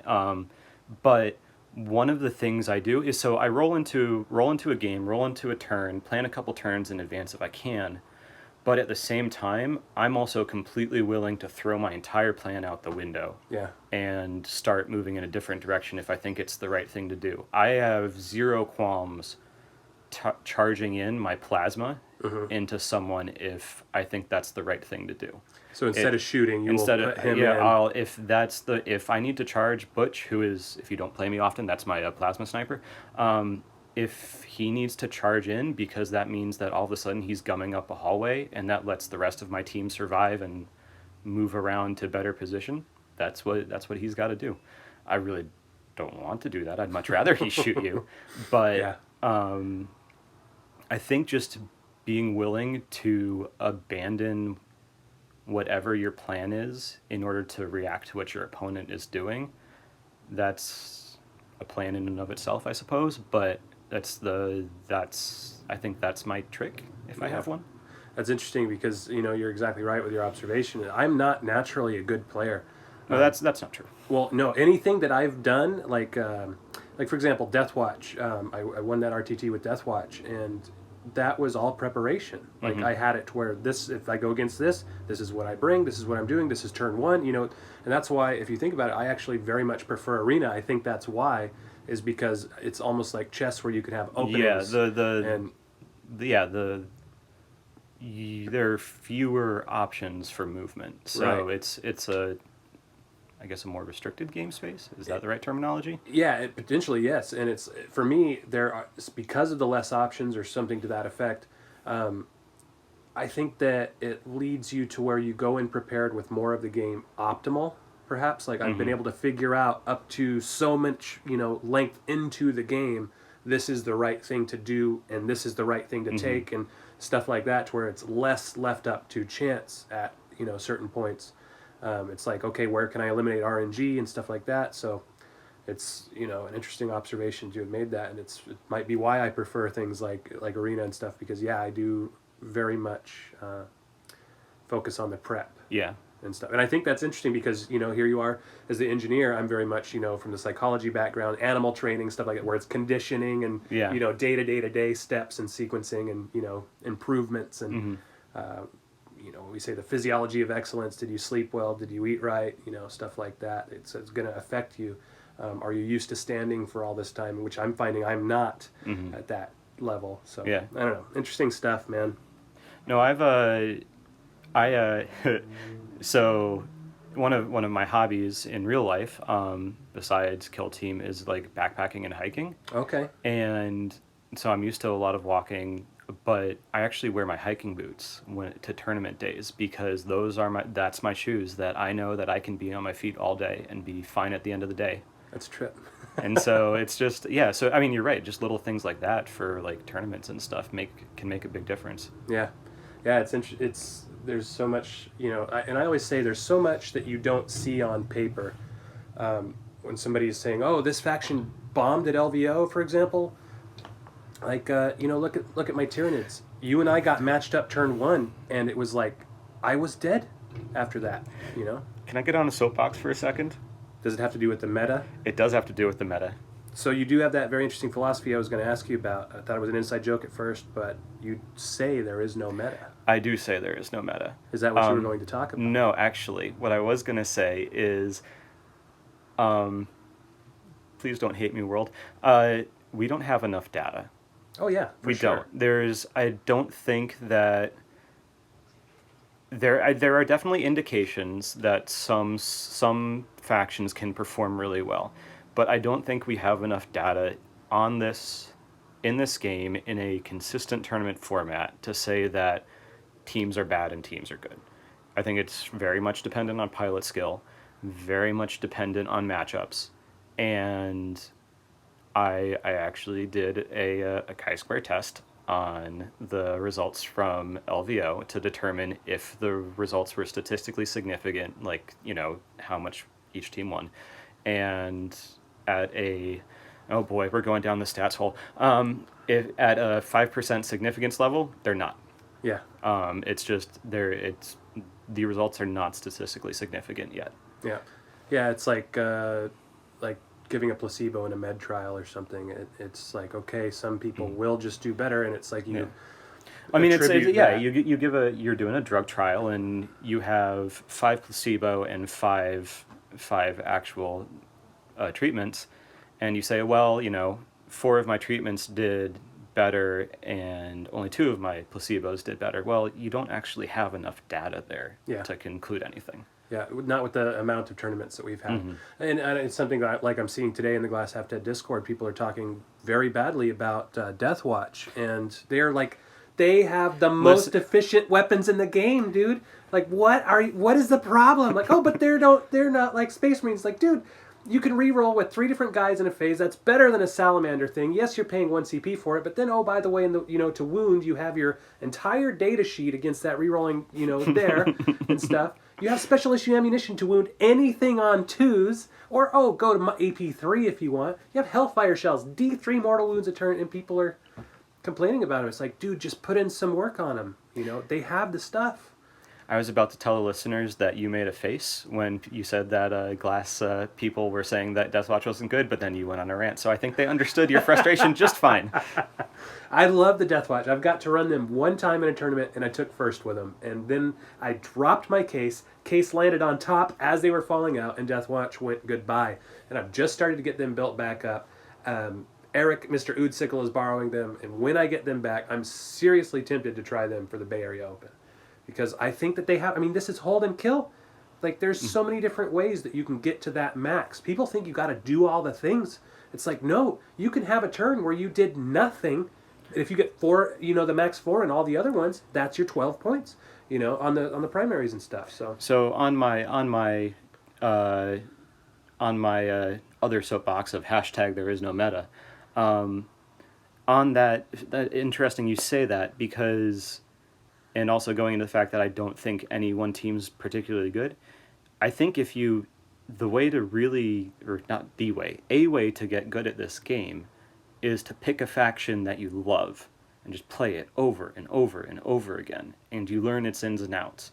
Because all the math hammer at the end of the day can tell you, you know, there's, you know, a 60% chance with this versus a 55% chance with this other team doing a similar thing, so maybe I should do the 60%.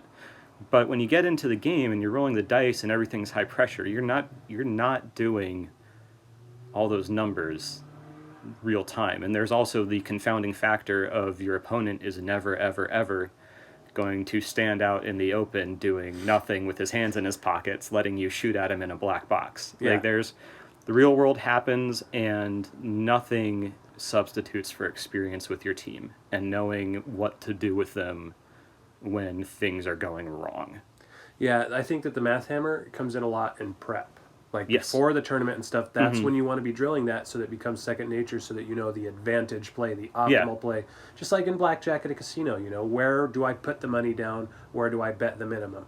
And in, you know, being informed in that way is a good thing. I think we'll debate on whether some factions are better than others in the next one, because I do strongly feel that Admech is probably one of, if not the best team. And I have reasons for that. And, you know, as somebody who knows that faction very well, it'll be interesting to kind of see where you are on that, you know, if I can convert you to that, or if I mean, you don't have not, to don't have to perhaps. try hard to convince me that Admech is wonderful. Okay. Yeah, I think, see, that's the thing too, is it's like, you know, everybody I know that plays Admech has, funnily enough, I mean, the people that I know that have done well with Admech, that have really mained them, funnily enough, are some of the best players I've ever met. It's like, I don't know, are you guys just finding your way there? What is happening? How do you guys keep ending up at Admech and then crushing with them?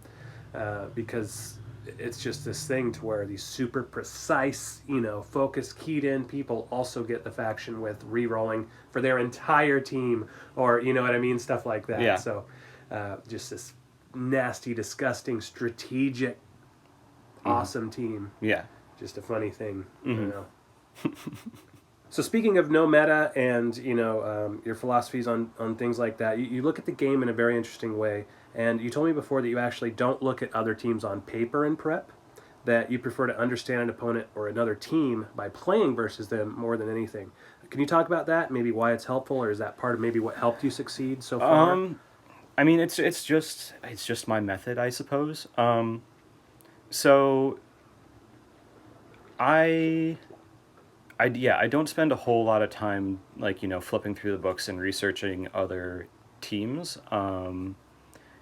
I prefer to learn through experience and, you know, get out and play someone. And, you know, in our play group, we're lucky enough to have representation of just about every faction, so it's possible for me.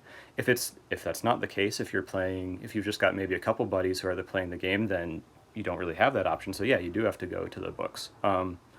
But I'm in this game to be social, to hang out with friends, have a good time as we're attempting to murder each other's little plastic army men. But I don't know, it's just because I have more fun that way.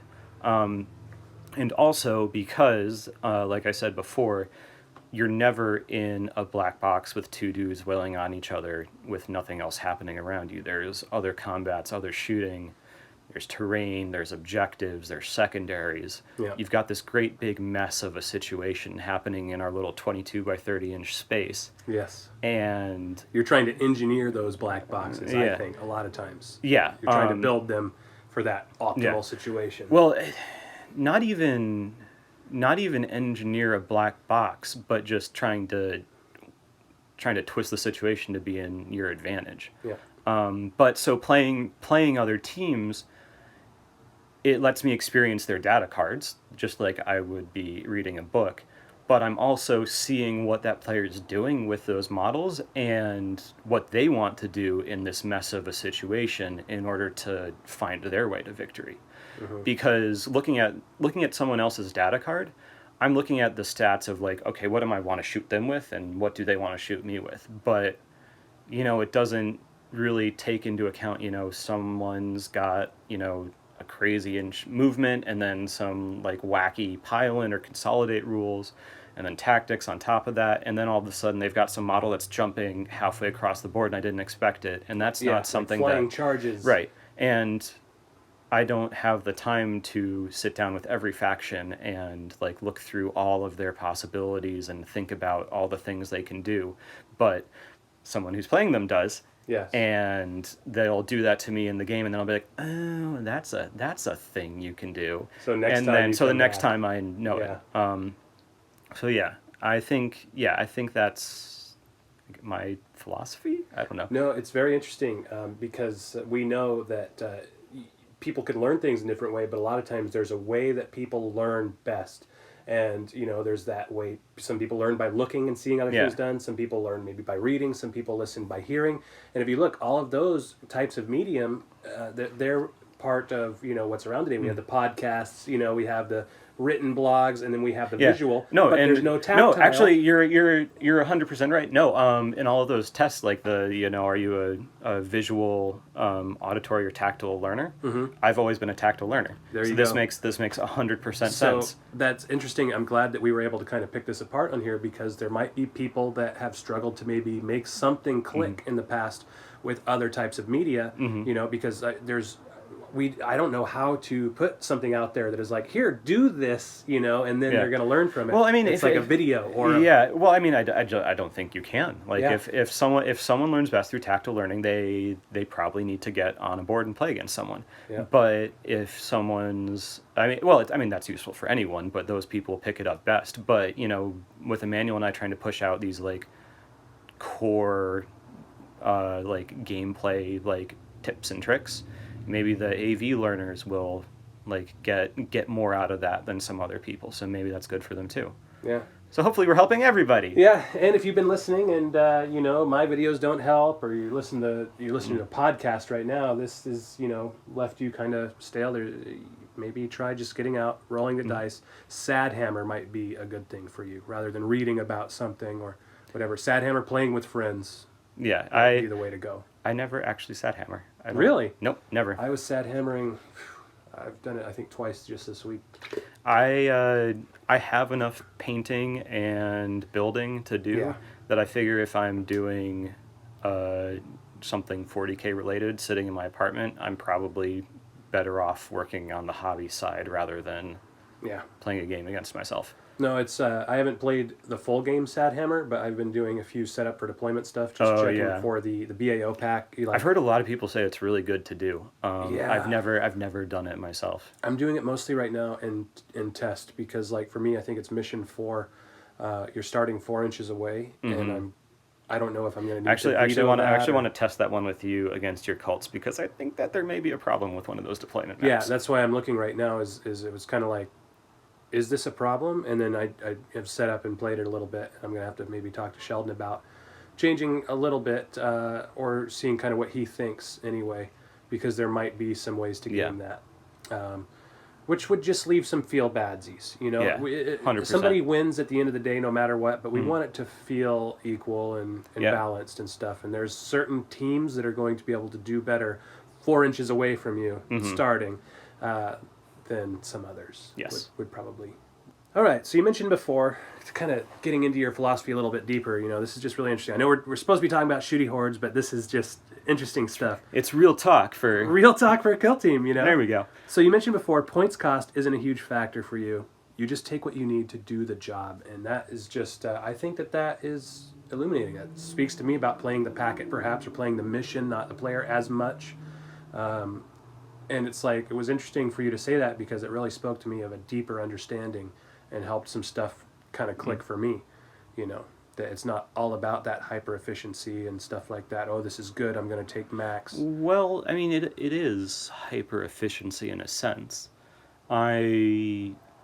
Not efficient in the sense that I want to build 125 point lists. Yeah. But it's hyper efficient in the sense that I want every model on the field to be able to do its job, which is one of the reasons why I bring a radium carbine leader, because I hide him, you know, maybe opening rounds when I'm worried about him getting shot, but rounds 3 and 4, I bring him out to, you know, start doing work. and his job is to shoot people from the back so he's safer. Yeah, I've recently converted to the no wimpy leader. Don't wimpy leader, everybody. Well, I mean, if it depends. If you have a 3-point grot, Yeah, I mean, you the can hide grot is a behind different someone. thing because you have all that other stuff, you know, and That's me and Emmanuel's favorite mini game to play is me trying to hunt down his leader. yeah. Yeah, it's, I think for that it is a good idea, you know, because orcs are so squishy, but a lot of times, you know, like I see people doing it with Tyranid warriors, and it's kind of like, no, that is such a valuable unit, you know, and by turn 3 he has 1 CP left to give you. Don't waste him. Yeah. You know, gets 24 points coming in from reserves, basically, is how I feel about it. And I'd rather have him and be able to use him than have him hiding, you know, when he's not really going to contribute that much. So it's just, you know, I guess the key takeaway for that is don't worry so much about hitting that exact 100 or 125. Don't worry so much. I mean, obviously don't leave tons of points on the table. Like I think generally I end up in like the 124 to 120 or 121 to 124 range. Yeah. So I'm not like, you know, shooting myself in the foot or anything. But if I look at a map and think, you know, I really need to move forward fast, you know, maybe I bring in my infiltrators or my veteran rust stalker to fling them forward or deep strike to get all over the board. Or, you know, if I look at the board and think, oh, you know, I can just kind of camp out and hide out, and then the full gun line gets deployed and lights people up. Yeah, and it's funny because it's almost, it leaves open the potential for a happy accident to where maybe somebody was starting under strength potentially to try, you know, they have a plan. Something I do fairly often, you know, is... I'm pretty sure I've screwed you with that before. Yes, you sure have. Where it's like, okay, I need this 3 CP to do like a veteran move and only in death does duty end, or a veteran move and death denied back when that was only 2 CP. And then it's like, oh, I just, for no reason, didn't fill up my entire thing on points. And I'm like, no! You mean you just like tripped, fell, and killed my strategy here? Like, what is happening? Yep. So it's there are sometimes, you know, some happy accidents that happen there. So talking a little bit more about an interesting thing about you, you told me that you don't pre-build teams. You actually do it in the mustering phase, and that's, you know, seems pretty efficient because at the same time you'd be picking secondaries, stuff like that. Can you just talk about that a bit? I do, and it's something that I think I can do now, having played the game a lot, just because I know my team inside and out. I know every data card and points cost on my competitive roster by heart.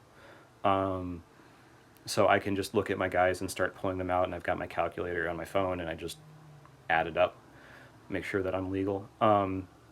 But yeah, so I look at my opponent's roster and, you know, do my best to guess what it is they're trying to do. You know, if someone has, and it's the best when someone brings a mono list. They bring the massive, you know, 19, 20 models that add up to 125 points. I love seeing that, because that means that I know exactly what they're bringing, and I can tune my list to pick it apart with perfect, like, optimalcy. That's not a word. But like with perfect accuracy, I can pull the pieces from my roster that I need to pick that apart. Yeah. I think that mustering is is kind of like a forgotten thing in Kill Team. Like it's this huge part of the game that we get to play with that Big Hammer doesn't. Yeah. And you can make or break your game in mustering. Yeah, I agree. Like it's funny because it's a double-edged sword. Like the first LVO, I actually got caught list tailoring because it was back when Death Guard used to take the 5 Space Marine list. Mm-hmm. They would have the Plague Marine Gunner, Plague Marine Fighter, 2 of each, and then leader, and then like say 5 Poxies or 3 Poxies, whatever it was, to hit that 100 points. And I set up to go and hit that, and he ended up doing Pox spam. Mm-hmm. It's like, boy, he has a lot of Poxwalkers on this roster, but it didn't register at the time because it's like, well, this is what they do, Well, and I've never played a Death Guard player in a tournament, but with that roster, is it possible to swing both ways? You absolutely can. So yeah, you've got to so you have to be able, so you'd have to build your roster to hedge against both. Yeah. Like you're not going to be, well you could make a guess. You could try to guess what it is going to bring and optimize against that, or you can try to split the difference, and you're not going to be like auto crush whichever one and have a hard time against the other, but do your best to tune to handle both. Yeah, and as you know, certain players, as you get into tournaments more and more, a lot of times you'll see certain players more and more, even if they have a different team, and you'll know like, oh, this is the same guy from last year or something. He does know to list Taylor and stuff like, so you'll know that they know what you're probably going to bring or what the meta is at this time. You'll know like the caliber or type of player. A lot of times, even just by looking at the roster, you can see, oh, this is meta. They probably know. So you expect them to bring a certain thing against you, and then you can kind of try and counter against them. Yeah. It's one of the funnest parts of the game is that, what I call the metagaming, which you would say doesn't, I don't know if you would say that. Well, I think my no meta campaign is just saying like you can take any team you want. Yeah, it's a state of mind. Yeah, I think it's a philosophy. Like how I say that Tyranids aren't meant to kill. Of course, you can kill with Tyranids, but it's a better way to think about it in terms of like, oh, I'm going to go positional and stuff like that. It's a way of framing things that helps you keep priorities in mind. Yeah, 100%. Stuff like that. So it doesn't need to be taken literally that there is no meta, or something like, or that Tyranids can't kill when we say some of this stuff. Also, play the packet, not the player. Of course, you are playing against a player, and they're also trying to do the packet and stuff like that. But, there's that important kind of learning behind that. That's the mnemonic that helps you kind of remember, perhaps. That is the goal, I think. So can we get on the play the packet, not the player thing? Sure. For a second? Sure. So you very much espouse this idea. Yeah, I think that there's a mission. I think that each pack so far has wanted a specific kind of a thing from you. And I think that a lot of times people fail that they get caught up in these traps of, oh, the rock cutter is really good. I'm going to take the max of them, even though the mission isn't asking for kills. It's asking for positional play, stuff like that. Okay, so I agree with you, but for me, I would call that playing the player, not the packet. Because for me, that's, looking at the models that I have and looking at the models my opponent has. And so I am figuring out my list to beat my opponent. And then, while I'm looking at that, then I was like, okay, so here's the map, here's what I got to do, here's the secondaries I got to get. So for me, it's almost like the packet's the framework you're playing on, sure, but really I'm playing the player. And so I think, and also this comes in from the fact that we play so many campaign games. Okay. And we're playing like these goofy games, these asymmetrical things, like the only way the other person has to win is to play my leader or is to kill my leader, and you bet he's not poking his head out in those games. He's hunkering down as best he can. But all these weird games we're playing, we don't have a packet to beat. That's true. So we're focusing on the opponent, and then day to day the mission we're playing changes. Hour to hour the mission we're playing changes, and so Emmanuel and I we've talked about this, and he and I just think that we have a lot of like flexibility and versatility, and that's one of our big strengths. Yeah. And so when we actually don't put a whole lot of thought into like how to beat a packet. Okay. For us, it's just another type of game, a new field, a new set of objectives, and we're being thrown against a particular team, and we've got to beat that team. Yeah, I just think it's an interesting thing because like the actual framework of meta, when I think of meta, a lot of times, like when I thought about the meta for SoCal, it wasn't that people were going to bring a certain army, things like that. It was, we're playing an arena. There are doors. We're playing on a board. You know what I mean? Like that doors. Level back. And so that's how it was like. I took co-third just playing that aspect of the game. Yeah. It was solitaire at that point. And that's kind of where this was born for me, was this play the packet, not the player kind of a thing, was figure out what the packet wants. What is the win condition? And then build towards that. You know, your list is built towards that. Your choices in game are built towards that. The secondaries that you pick are built towards that. You know, what you choose to do, who lives, who dies, is built towards that. And like, so that's why, like, I found out that you didn't need, in some packets, you didn't need to be able to make a single kill. Yeah. And that was fascinating, because it was like, man, you win a turn, or I didn't win, but it was co-third for, I think I got like maybe 5 kills the entire tournament. Yeah, so I actually hate that. You? That was an option. Okay. I'm actually very glad I didn't enter the game until like the whole concept of like the Poxwalker spam lists and all these like body spam lists that were winning everything. Mm-hmm. I'm really glad that I didn't enter the game until after that. Yeah. And we've now got the hold and kill primaries. Yeah. Because to me, I would not enjoy a game playing against someone who had these bodies and it's just to hold objectives, and literally they're just throwing bodies up the field and you can kill them all day and they win. Yep.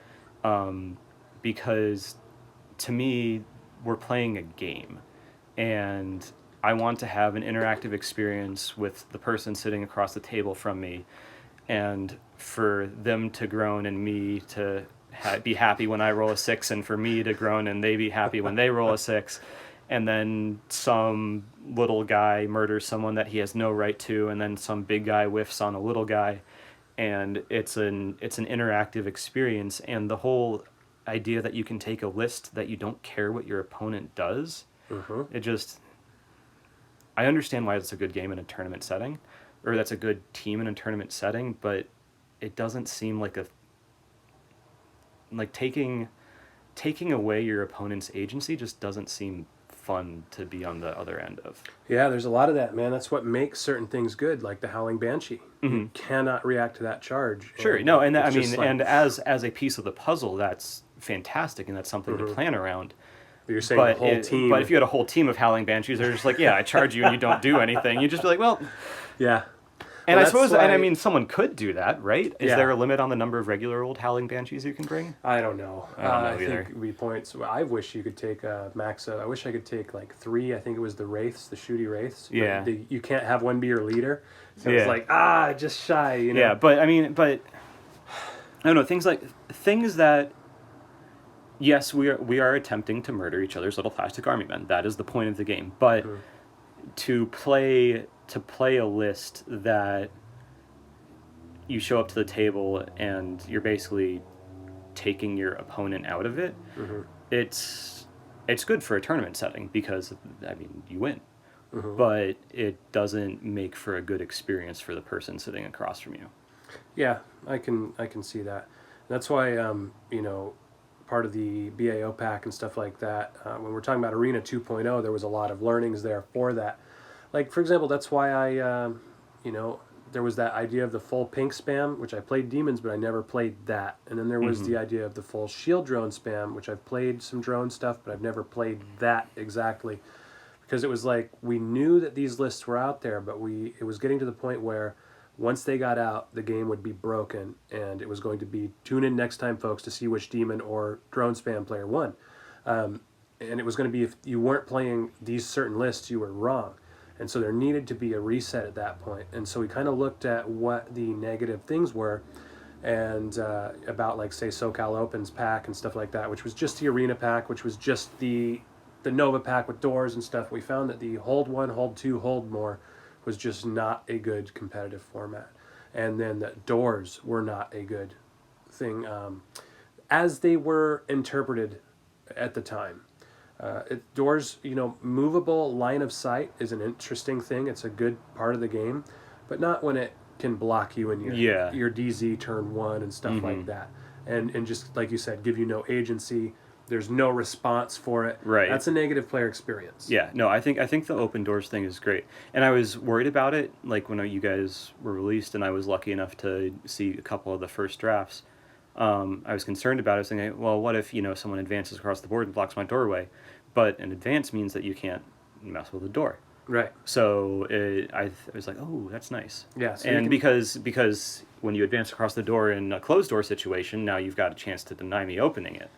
But that door is open, so I think it's a really good thing, and I'm excited to do some test games with it.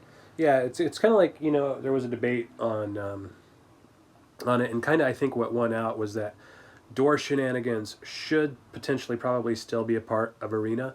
However, we want to make sure everybody gets a turn 1. Yeah. You want to give everybody a turn 1 movement phase at least, before the hallways and the stuff start to get clogged up.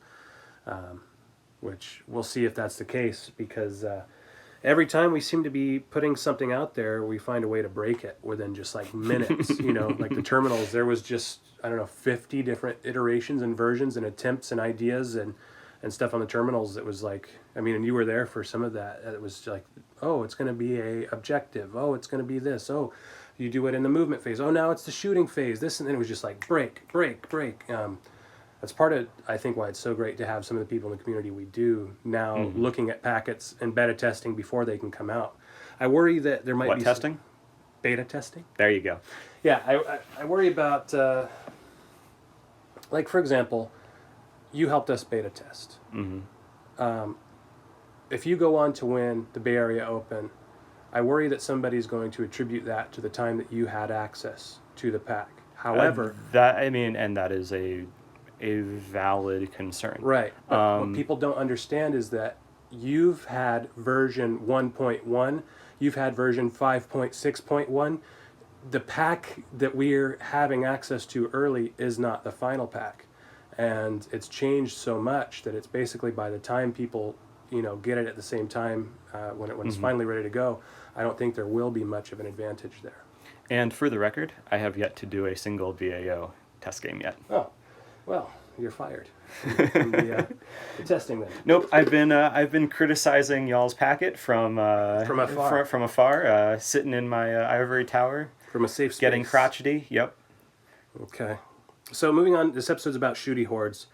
I think we've delayed it enough. Yes. The Shooty Hordes archetype, I personally think it's one of the strongest build types in the game. I know we've talked about a little bit that there might be some, that all factions are possibly good. I'm talking archetype. This would be perhaps Shooty Genestealer cults, Shooty Tyranids, Eldar, Admech, Tau. This is what that encompasses. Do you think that this archetype is probably one of the strongest in the game? I think that it has the potential to be very strong, but I think that every faction has things that it can do best. And I think if you play a faction to its strengths, you've got a shot. I don't know that Shooty Horde for Genestealer cults is the right way they want to go. Okay. Admech is certainly very happy with it. Yes. Guard is pretty happy with it. Who else? Tau doesn't really have an option. Yeah, that's about it. You're a durable Shooty Horde. I think they kind of have it in a weird way because now, after Elites and the expansions for Blackstone, they actually don't have any melee, but all the other Shooty Hordes do. Yes. And I actually think that's one of the keys to the Admech success as a Shooty Horde, is I do have a couple melee options that I can use either as speed bumps to people getting in on my guns, or alternatively, with the advent of Fulgurites, actually a beat stick that can get in and wail on people. But yeah, so I think with Shooty Hordes, the thing to consider is that you're going for board. If you're playing a horde team, you're going for board control, and if you're Shooty, you expand your zone of board control out by line of sight and range, so you're good there. As opposed to melee hordes, you're moving forward and your zone of control is expanded by functionally whatever your reasonable charge range is, but a turn later. Yes. So they've got a delay essentially, which may be where you're coming from it, where Shooty Hordes are better. Yeah, I just and I'm not necessarily trying to say better, because I love my melee. I tend to always gravitate towards melee teams. Right now I'm finally doing Tau, but I'm playing shield drones like Hormagaunts a lot of times. And I had my Death Watch, but they have some melee elements. What I'm talking about is, like, if you just think about turn one, what is more common? A turn one successful charge that leads to a kill, or somebody just getting shot and getting to that injury roll. Or think about it like this. Have you ever seen an auto-hitting melee weapon? No. There's auto-hitting shooting weapons, and so there's just a lot of things that, all other things being equal, starting on the board across in your one melee team versus one shooty horde, both hordes, I think that a lot of times, like I said, all other things being equal, it's probably better to be the shooty horde. It's probably better to be standing on an objective and be able to contribute some offense to your team's potential rather than be the guy standing on that is just the punching bag that phase, I think that you may be going into your black box here for a little bit. I think one of the concerns that I have with people thinking that, just shooty hordes are the best is perhaps people aren't building their terrain right. I would agree. Because things are very light on terrain. And a lot of times that's the first thing people do. When we would have those prep tourneys, I would set up the terrain.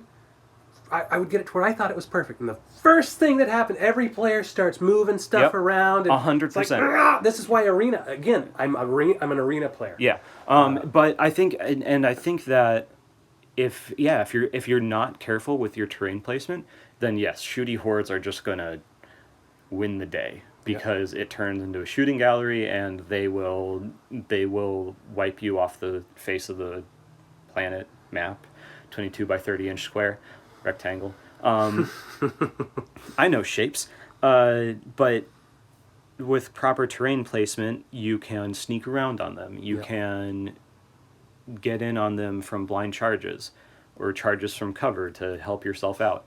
Yeah.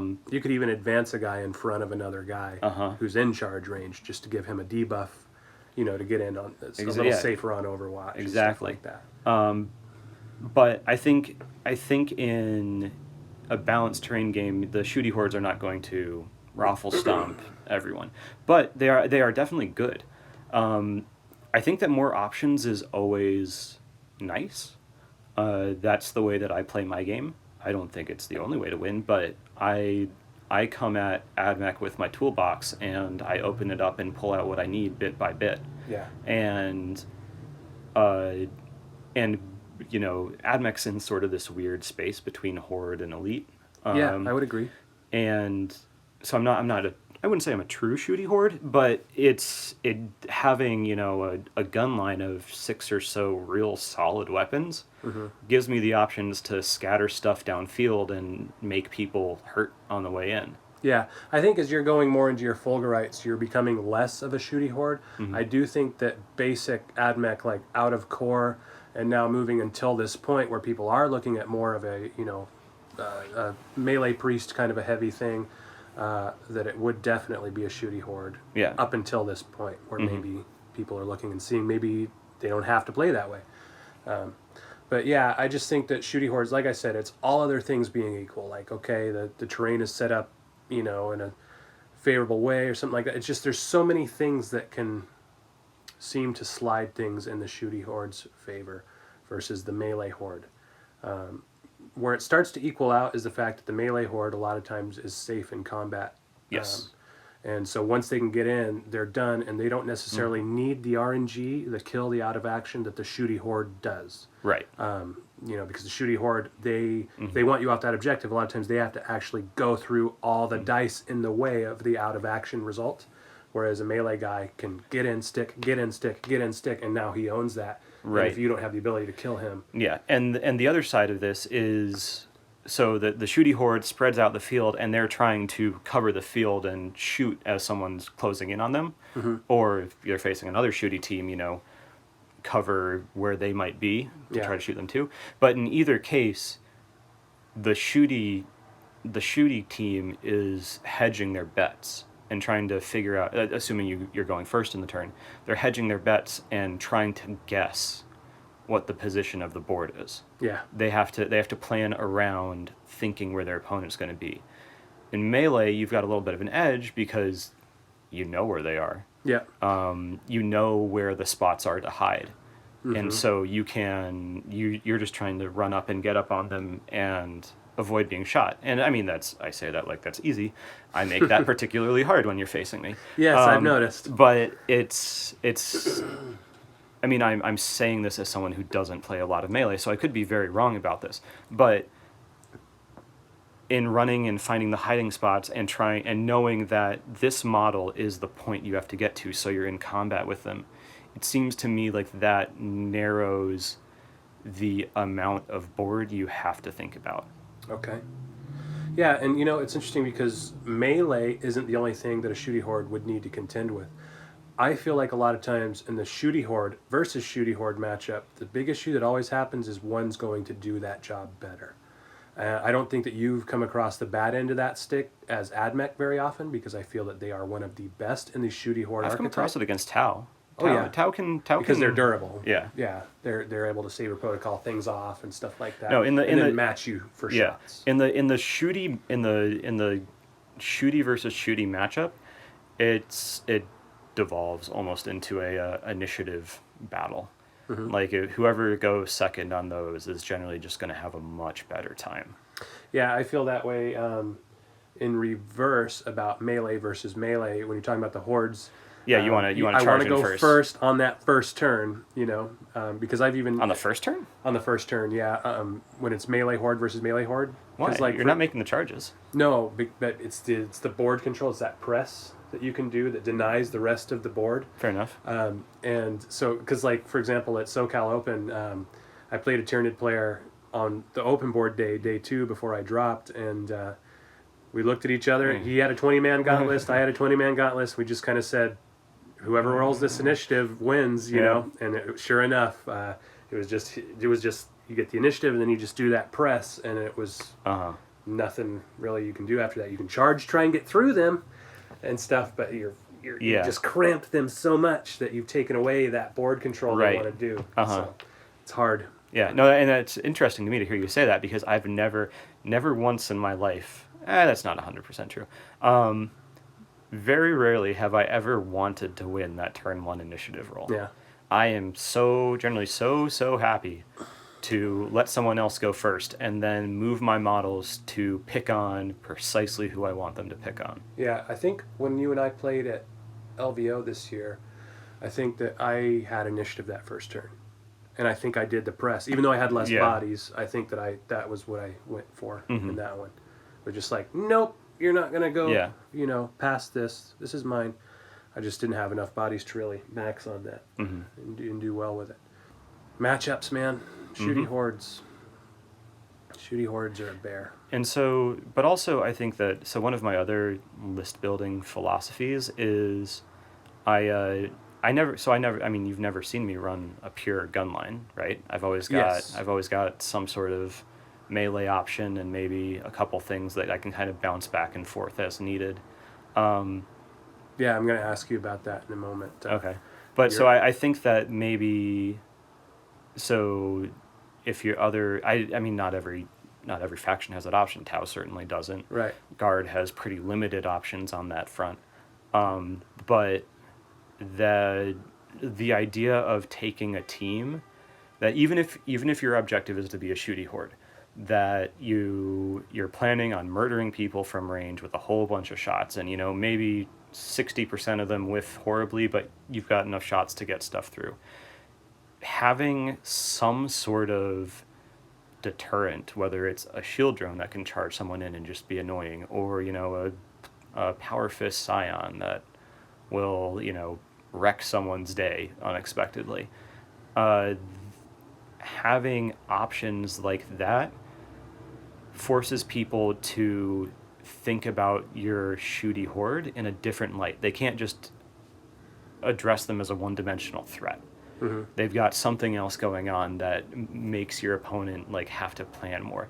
And the more things your opponent has to think about, the more ways that you have to ruin their day. Yeah, the harder the game becomes for them. It's the same thing like I was saying about when you're playing the mono list. Right. Like it's if you know what your opponent's doing, great. Yeah. Like that only helps you and hurts them. Yeah, information is advantage. I feel 100%. So, what's been the hardest matchups for your Shooty Horde and why? Tau gave me problems for a long time. They do a lot of the same things I do. With the recon drone. Recon drone is a better Omnispecs. True. It's cheaper. It's got a better gun. 2 wounds. 2 wounds. It's gnarly. Yeah. Fortunately, plasma eats it. Yeah, and it can try to save the guy who's the gun that it's buffing. But they also have, I think it's 1 CP tactic that does the same thing. Right, you don't need the recon drone. And so you can have 2 So even if I take it out, they've got that in their pocket the whole game, and it's multi-spectrum sensor suite. Yeah, it's the same pain that I put on everyone with Omnispecs and sort of with Corpuscari, and that's hard. And often in situations like that, if I'm facing a gun line, I lean on my melee options to get up the board and charge into them and disrupt their guns. But Tau and and greater good, and that's not often an option. Yeah. So that's a hard matchup. I think Tau need to be crippled early. Yes. Some kind of a bomb, because the more turns that they get just whittling you down, it's just like being out in the desert, for the desert sun for too long. Yeah. It's just, you spend too long there, it's hard to survive. In the Tau matchup, terrain is ultra important because you can use the terrain to set up the, there's probably never a true blind charge on Tau because of greater good, but you can choose who it is that's overwatching on you. Yeah. And I would much rather eat a couple gun drone shots than a rail rifle. Yeah, and even the gun, the gun drone stuff. Strength 5, man, 4 shots. If RNG, everyone wounds me. Oh my god! If you're playing a T3 horde, everyone wounds you on 3s. Like there's just. That's what I was going to ask you about. It's just and the Admech thing. I'm wondering about your thoughts on T3. So there was actually one time I forget who it was. Maybe it was Steve, but I was playing a Drukhari player and they had Witchblade. Maybe it's something that like automatically wounds everyone on a 4-up. Oh yeah, they're poison stuff. Yeah, and so someone was like, and this thing automatically wounds on a 4-up, and I just started laughing, and they looked at me like I was nuts. I was like, this is fantastic for me. I'm used to being wounded on 3s. This is incredible. I've been buffed. Yes, but it's things are fragile. So you've got to rely on the terrain. You've got to rely on your movement to hide yourself as much as possible. Yeah. The -1 to injury rolls is just. I mean, everyone knows that's important. Everyone runs to cover, but I just think that's so huge. Because it gives you a 50% boost in survivability, assuming someone's shooting you with a 1 damage weapon. Yeah. That's big. Yeah. So are there any other tough matchups for you? Other tough matchups. Just as a Shooty Horde in general, something that maybe, like, you're not too afraid of a veteran charge, are you? Thanks to a manual, I've had to get really good at figuring out how to deal with that. And I think that the veteran charge is something that anyone can deal with by saving 2 CP for decisive strike. Yeah. That is the counter to the veteran charge. Yeah. And there's nothing they can do about it unless they're playing CP shenanigans by bringing in under strength list, and even then they've only got a 50-50 shot at beating you. Sometimes you don't even need the decisive because you'll win initiative. It happens before the initiative roll. Yep. And I almost feel like against Admech, and I know this is supposed to be Shooty Hordes in general, we're doing Admech next episode, but I feel like versus Admech in general, a lot of times you're giving them an opportunity to proc that the melee priest's invuln. Because they can see where you've set up your veteran. A lot of times they'll be bringing more bodies or something, or get pretty close to the end, or be able to guess where your veteran's going to go. Yeah. And then they'll place him off to the side with maybe a gun closer to you that's like a juicy target. Like, oh, come charge this plasma. And then that's what you do as the veteran. You come in, you hit that plasma, and then here comes the melee priest. Yep. And to get his 3-up invuln. Yep. Yeah, it's nasty. Yeah. So what was the question? Right. Yes, tough matchups. Tough matchups. Who else is there? Marines is hard. just It because shouldn't be hard. You have plasma. You are the Marine counter. What do you mean Marines are hard? Marines is hard Why are you hurting my heart like this? What do you... because of the muster phase. Okay. Because you Marines don't take plasmas, do you? You don't take I bring them I bring plasma against Marines. Okay, against them you would run the full 6? Well, the 4 that I have on my competitive roster. Okay. But not the 5. You gotta drop 1 priest and take 1 more. not a chance. We gotta have this debate, Mr. Squires. Because if a Marines player with a diverse roster, so the reason that Marines are hard to me is they can bring wacky rosters. Every option is on the table for them, and someone who musters cagely can work that to make your day suck. I mean, if I were a Marine player going up against plasma and I expect them to bring 5-6 plasma, you bet I'm bringing 3 storm shields. Yeah. And bring one of them as the veteran, charge up, tie up some plasma up front, or tie up a Fulgurite or something. Yeah. And just make them have a bad day, because every point you spend on a model does something. And my plasma has a lot of points invested in that -3 AP. Yeah. And if you can say nope to that, that is points that I have wasted. So you would rather have the Corpuscari priest, the Shooty priest against the Marines? Because of the ignoring of the... I mean, I'd probably bring a mix. If Okay. I expected someone to bring a storm shield, and I've done this before, I bring a couple Corpuscari and I bring maybe 3 plasma. And then they go pick on the targets I want them to pick on, ideally. I almost see Admech, and I know, like I said, I know we're not supposed to be talking about them specifically right now, but I see them as that back-breaking turn 1, turn 2. Yeah. Where that's where the plasmas kind of come in, and that's where they have to do it, and it's just kind of like, okay, maybe you don't put it on the storm shields, maybe you put more guys into those storm shields to get them taken out early, because I feel like that whole, first you're -2 to hit and cover, still able to shoot because of the assault profile, and then the entire team re-rolling 1s for the next 2 turns is just going to wither through no matter what they have. And I feel like the plasma can swing into a horde list sometimes perhaps maybe better than the Corpuscari priest might be able to swing into a melee list, because of the fact that the plasma is still able to split shots, so he can still go into 2 dudes potentially, and he's going to be wounding a lot of hordes on 2s. They're not going to be getting saves a lot of times, because that AP, even just an AP1 would be removing For their sure, save. but so you say hordes. So let's open this box, and what kind of horde am I looking at? Sure. Am I looking at Orcs boys spam? Am I Yeah. looking at Gene Stealer cults? Am I looking at gaunts? What am I looking at? And that informs my decision in the muster phase of what am I bringing? Am I bringing out Corpuscari, plasma? Am I bringing out Power Sword infiltrators? Am I bringing out Taser Goat infiltrators? What is good? Yep, that makes sense. So plasmas aren't good all the time. You heard it here. You heard it here first, folks. Some people really think that plasmas are the answer to everything. 100% They're calling for not. a nerf. 100% not. Do you think the plasmas should be more expensive?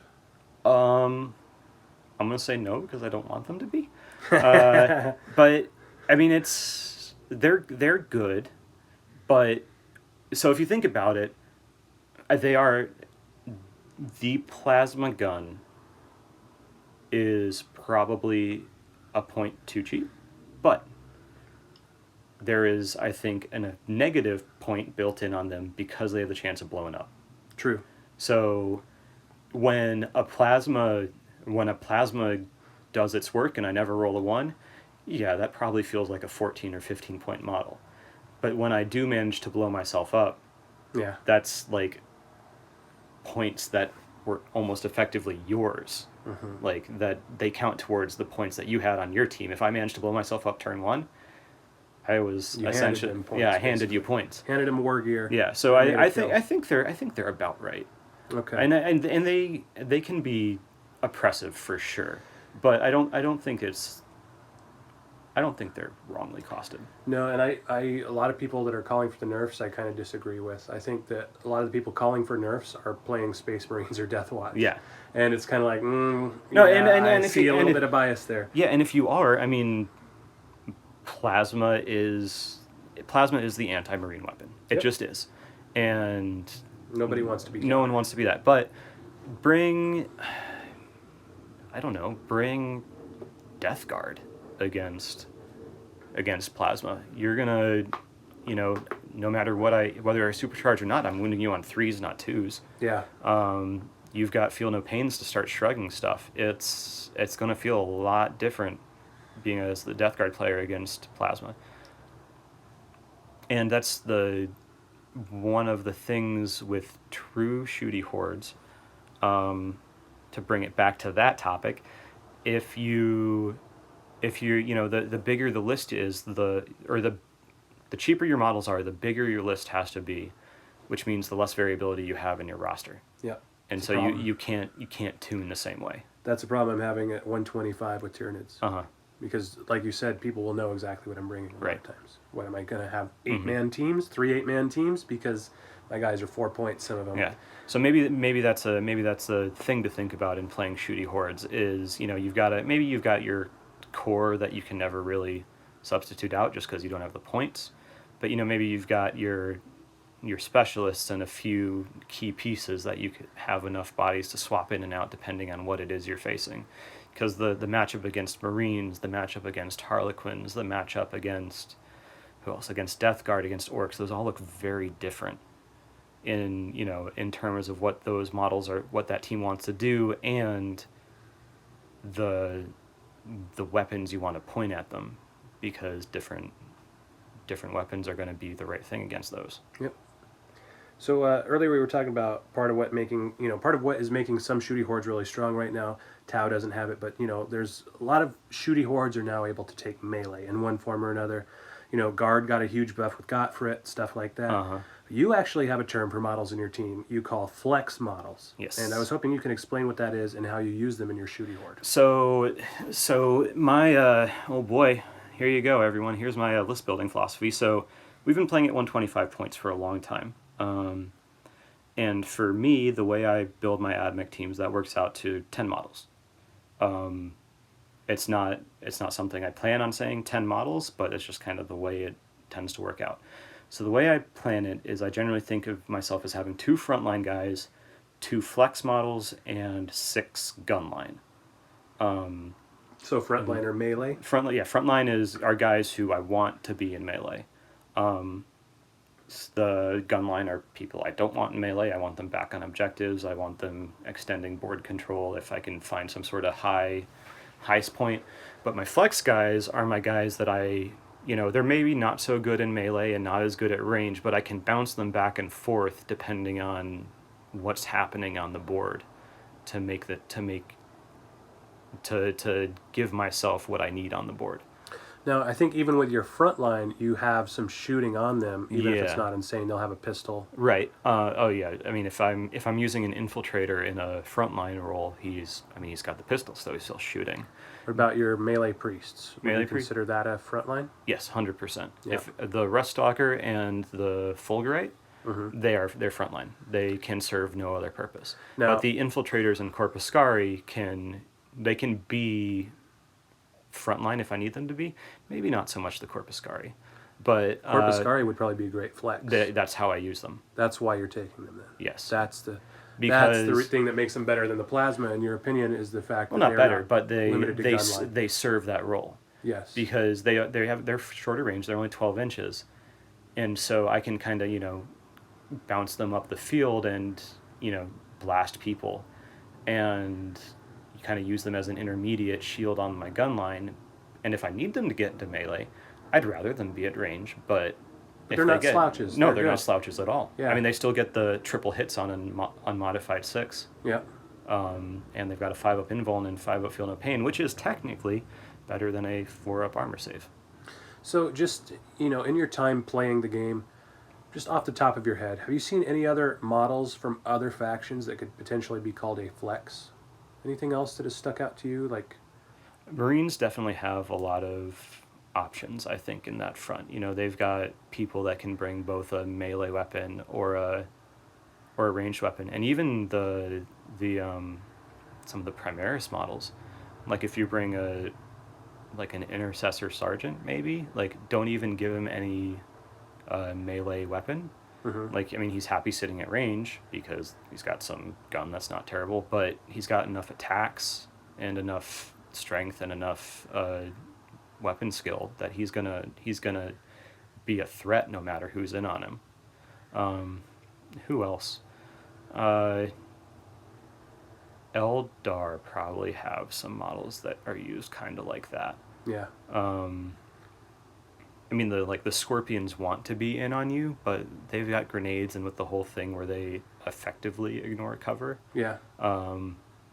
That's a nasty little combo right there. Yeah, I would consider them a flex too. Yeah, they're gonna deep strike and then charge you. They want to be in combat, but they can serve that mid range role if they need to. Yeah. Who else? I mean, this is my flaw of never thinking a whole ton about other teams and list building. I don't really know.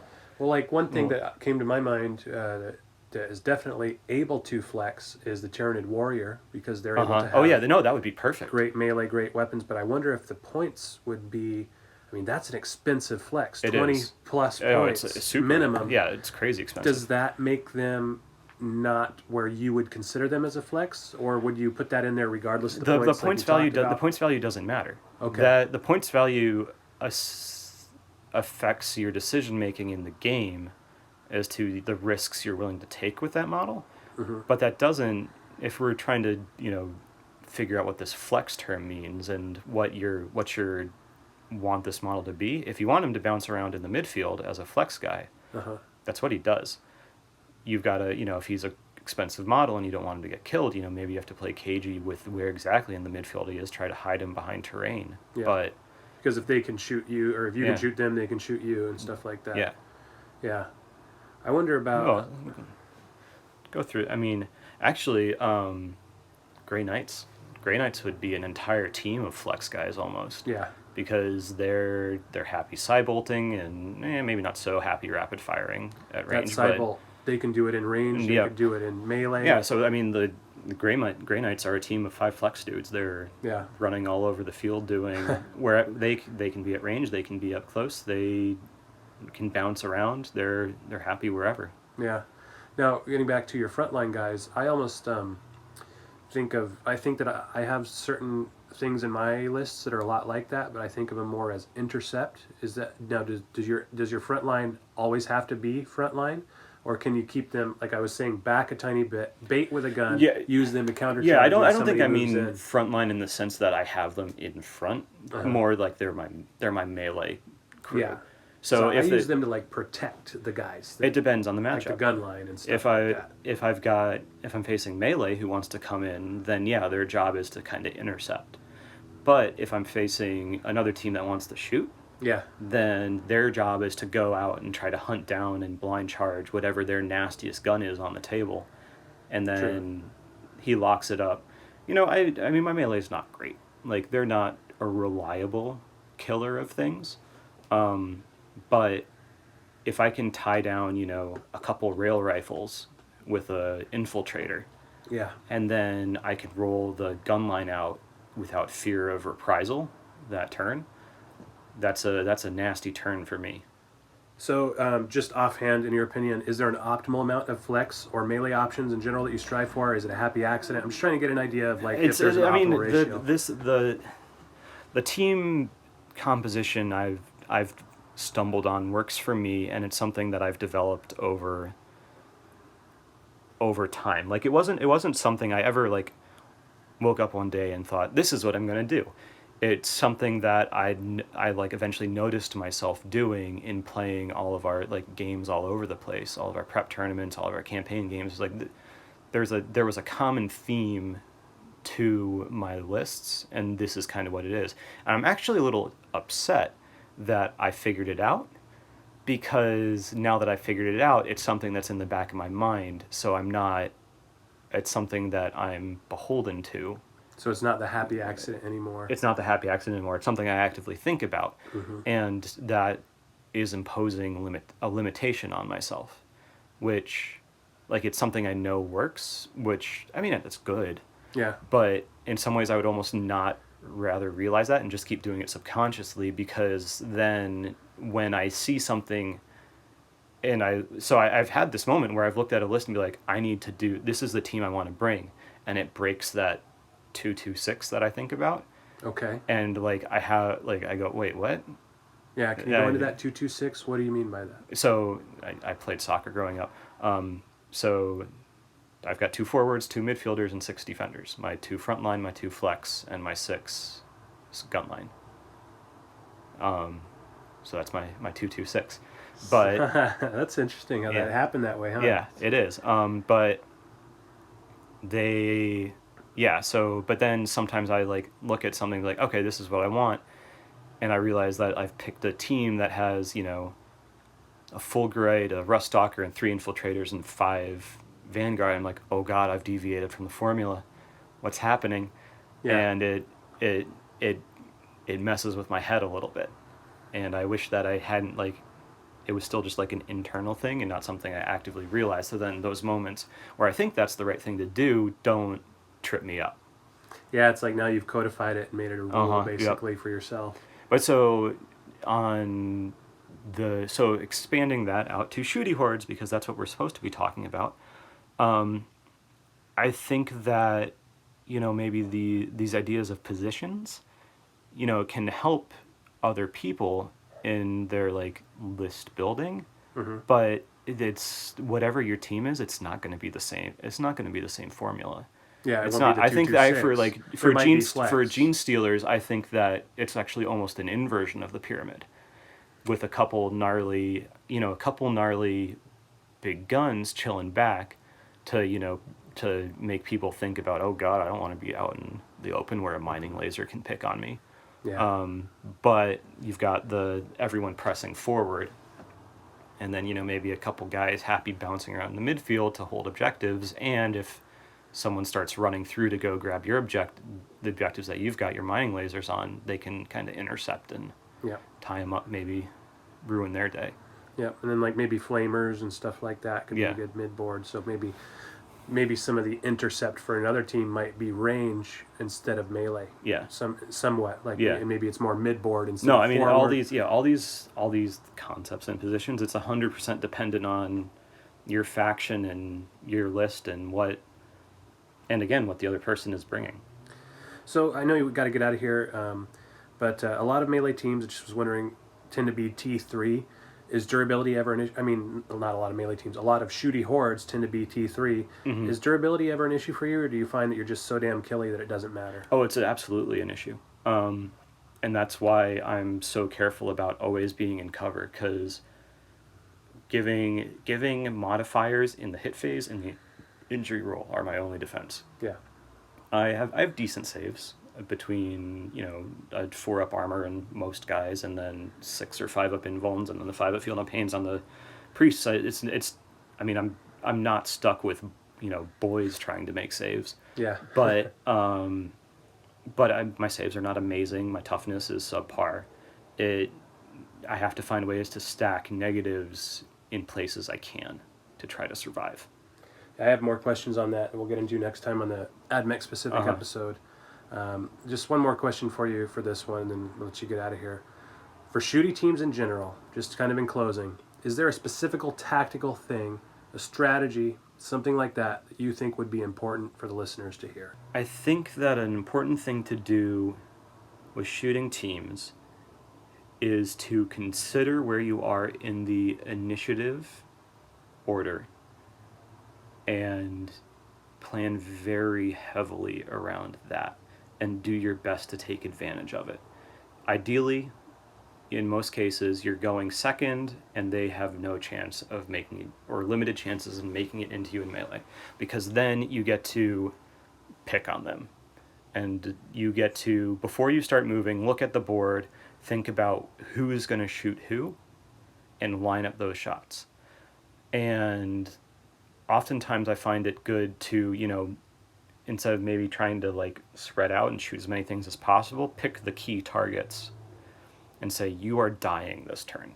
Like whatever model I'm scared of on the board, I'm going to point a bunch of things at it and then try to eliminate the option of being shot back or charged subsequently from everything else.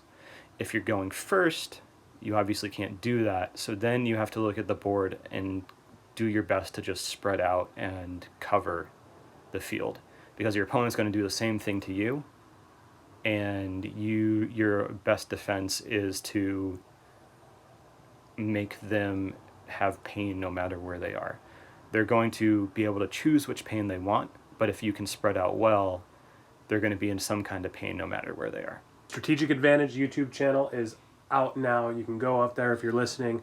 Just give them a subscribe. We'll have more videos soon, I promise, hopefully. Yeah. Thank you so much for coming on, my brother Alex Squires. Thank you. All right, we'll be right back. Stay tuned.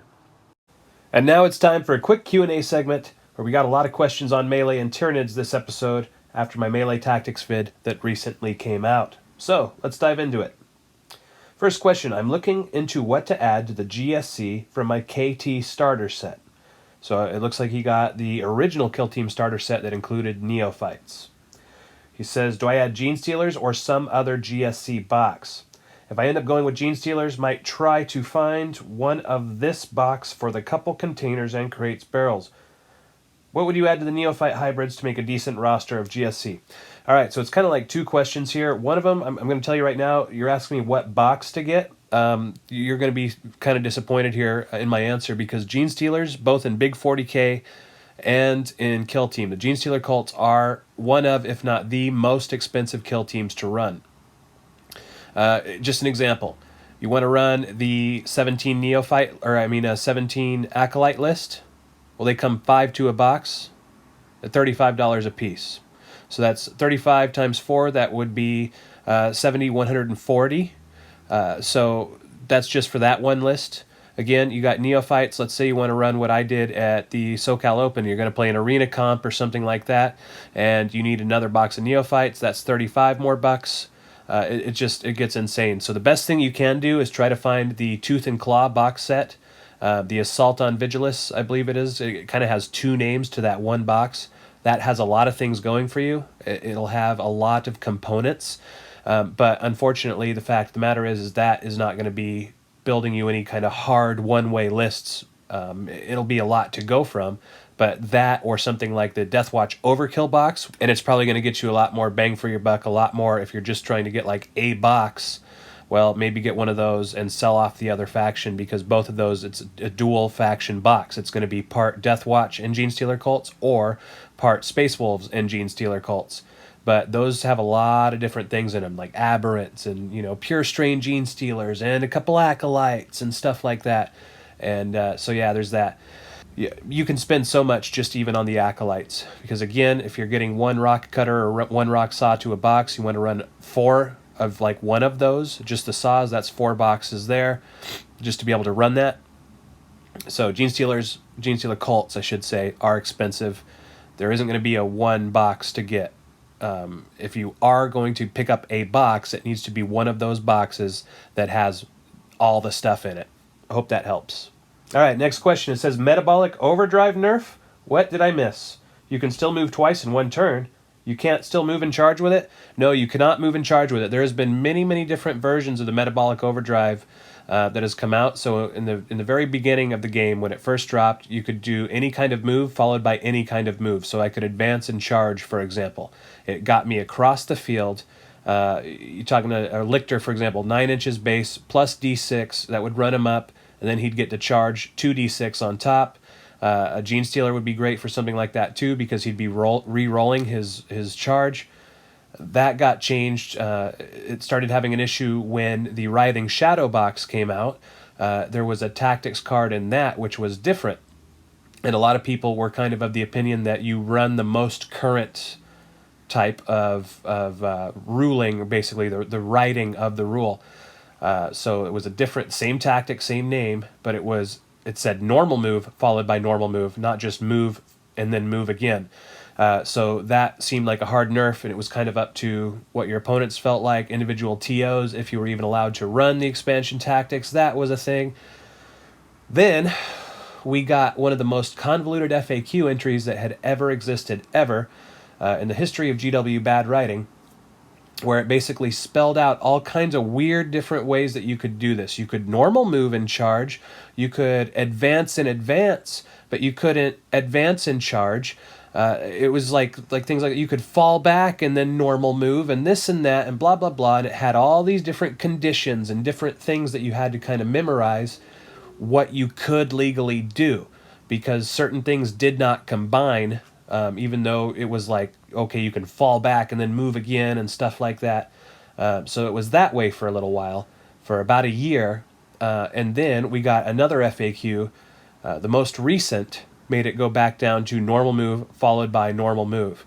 So you've got a lot of Tyranid players out there, myself included, with like 5 different versions of the rules going through their heads. And but the fact of the matter is, that's what the nerf was that I was talking about in that video. It was that it went from being able to charge turn 1 to being another pseudo kind of veteran tactic kind of, to being just 2 moves, which in my opinion is a big thing, because hey, you probably weren't doing both in the same, round 1, right? Not many people have 3 CP that first round. But what it allowed was you to do that veteran move turn 1 and then get another guy in turn 2. And that sticking power made the Tyranids very strong, in my opinion. One of the better melee type things, because as we've talked about several times in this episode, getting across the board while you're getting shot is a disadvantage. So being able to just get there and have other guys in cover and things like that, take out what you wanted to take out, even if it wasn't by a kill, if it was just getting in melee with them, that was a very powerful thing. You could use it on a Hormigaunt if you needed to. It was a little risky because they could take a mortal. But man, it was a great power, and I wish they'd bring back some kind of version of it, even a once per turn or something like that, because I really don't see it as broken. You got to think, a lot of the things from this game, from Kill Team, were directly ported over from Big 40K. However, some of the only stuff that I can find that is different from Big 40K affects the Genestealer cults and the Tyranids. Admech gets their canticles, where for 2 rounds or so you can have an entire team that's basically sniper specialists re-rolling ones to hit, yet the Genestealers go from the Swift and Deadly special rule that lets you advance and charge, which is basically a metabolic overdrive, right? Advancing and charging, the old way that is now gone. That didn't cost anything. That was inbuilt into that unit that GW slashed. And the other thing is something like the Genestealer cults, the Cult Ambush special rule. So there are things in the melee factions, things like orcs, with the red ones go fasta, that can start under strength and do a wah and a veteran move turn 1 and a charge on top of that. There's a lot of things in the game that a lot of melee teams have to go fast and get in there, but the Genestealer cults and the Tyranids have kind of had the nerf bat, and I don't think it's necessary. I think that there would be no reason why we couldn't, GW shouldn't maybe reevaluate the way that the Cult Ambush mechanic works, and give the metabolic overdrive back even just once per game. Even at 2 CP, whatever, it would be worth it to me to even have that tool back again.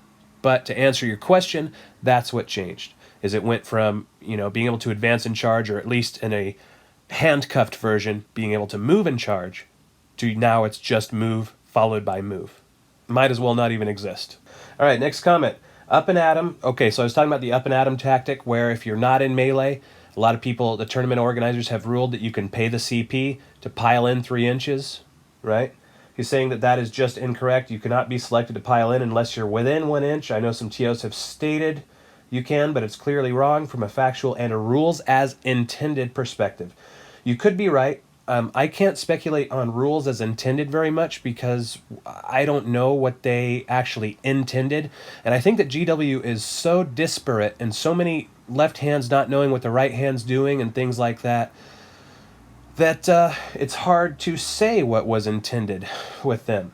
What I do know is that the writing of the tactic, okay, if you look at rules as written, which if you write a question to GW on their email, they will never answer you. What they're going to do is they're going to send you back a form email that basically says stick as closely as possible to rules as written, right? So looking at the rules as written on that tactic, it says that you can fight with that model. Now, if you go to your core rulebook and you look up the fight phase, look up what fighting is. What is step 1 of the fight procedure? It's not the attacks, it's pile in. So selecting him to fight, rules as written, that's what the TOs are saying there, is that it's allowing that 3-inch pile in towards the nearest enemy model. It might not take you to within 1 inch. Oftentimes, when I've used this rule, it's not to do that. It's almost like I'm trying to fire and fade or something like that. Or what I try to do is hide out of line of sight in the shooting phase, get in somewhere else, and then when I fight with that somewhere else, I activate the up and at him tactic to take my guy who was hiding and get him 3 inches now closer towards the model he needs to charge next turn, for example. So I don't even make the charge a lot of times. I'm getting a 3-inch head start on next turn's charge, because the ruling is basically that you're getting that 3 inches. That's the main thing that the tactic is giving you a lot of times. And the FAQ ruling on, for example, let's say you make a charge. Let's say you make a charge with multiple models, and the first guy takes the model out. It's been ruled in the FAQ that model B gets his pile-in move. He gets the 3 inches closer, and it ends at that step if it doesn't take him to within 1 inch of another guy. So that's another precedent for this ruling. And it's something that I don't really see a problem with at all. I think that it's fine. I think that the way that they're ruling that, I think we will be able to sleep at night with this. It's an okay ruling. It's something that I've been persuaded to their side. Okay, next question. They're asking, basically, they're saying, Nids are my favorite faction in all the Warhammer franchise. I love to play them. I've been unsuccessful with them in the new formats, LVO, things like that. With the results of the tournament, I'm wondering if they are a viable faction competitive-wise. What do I think about it?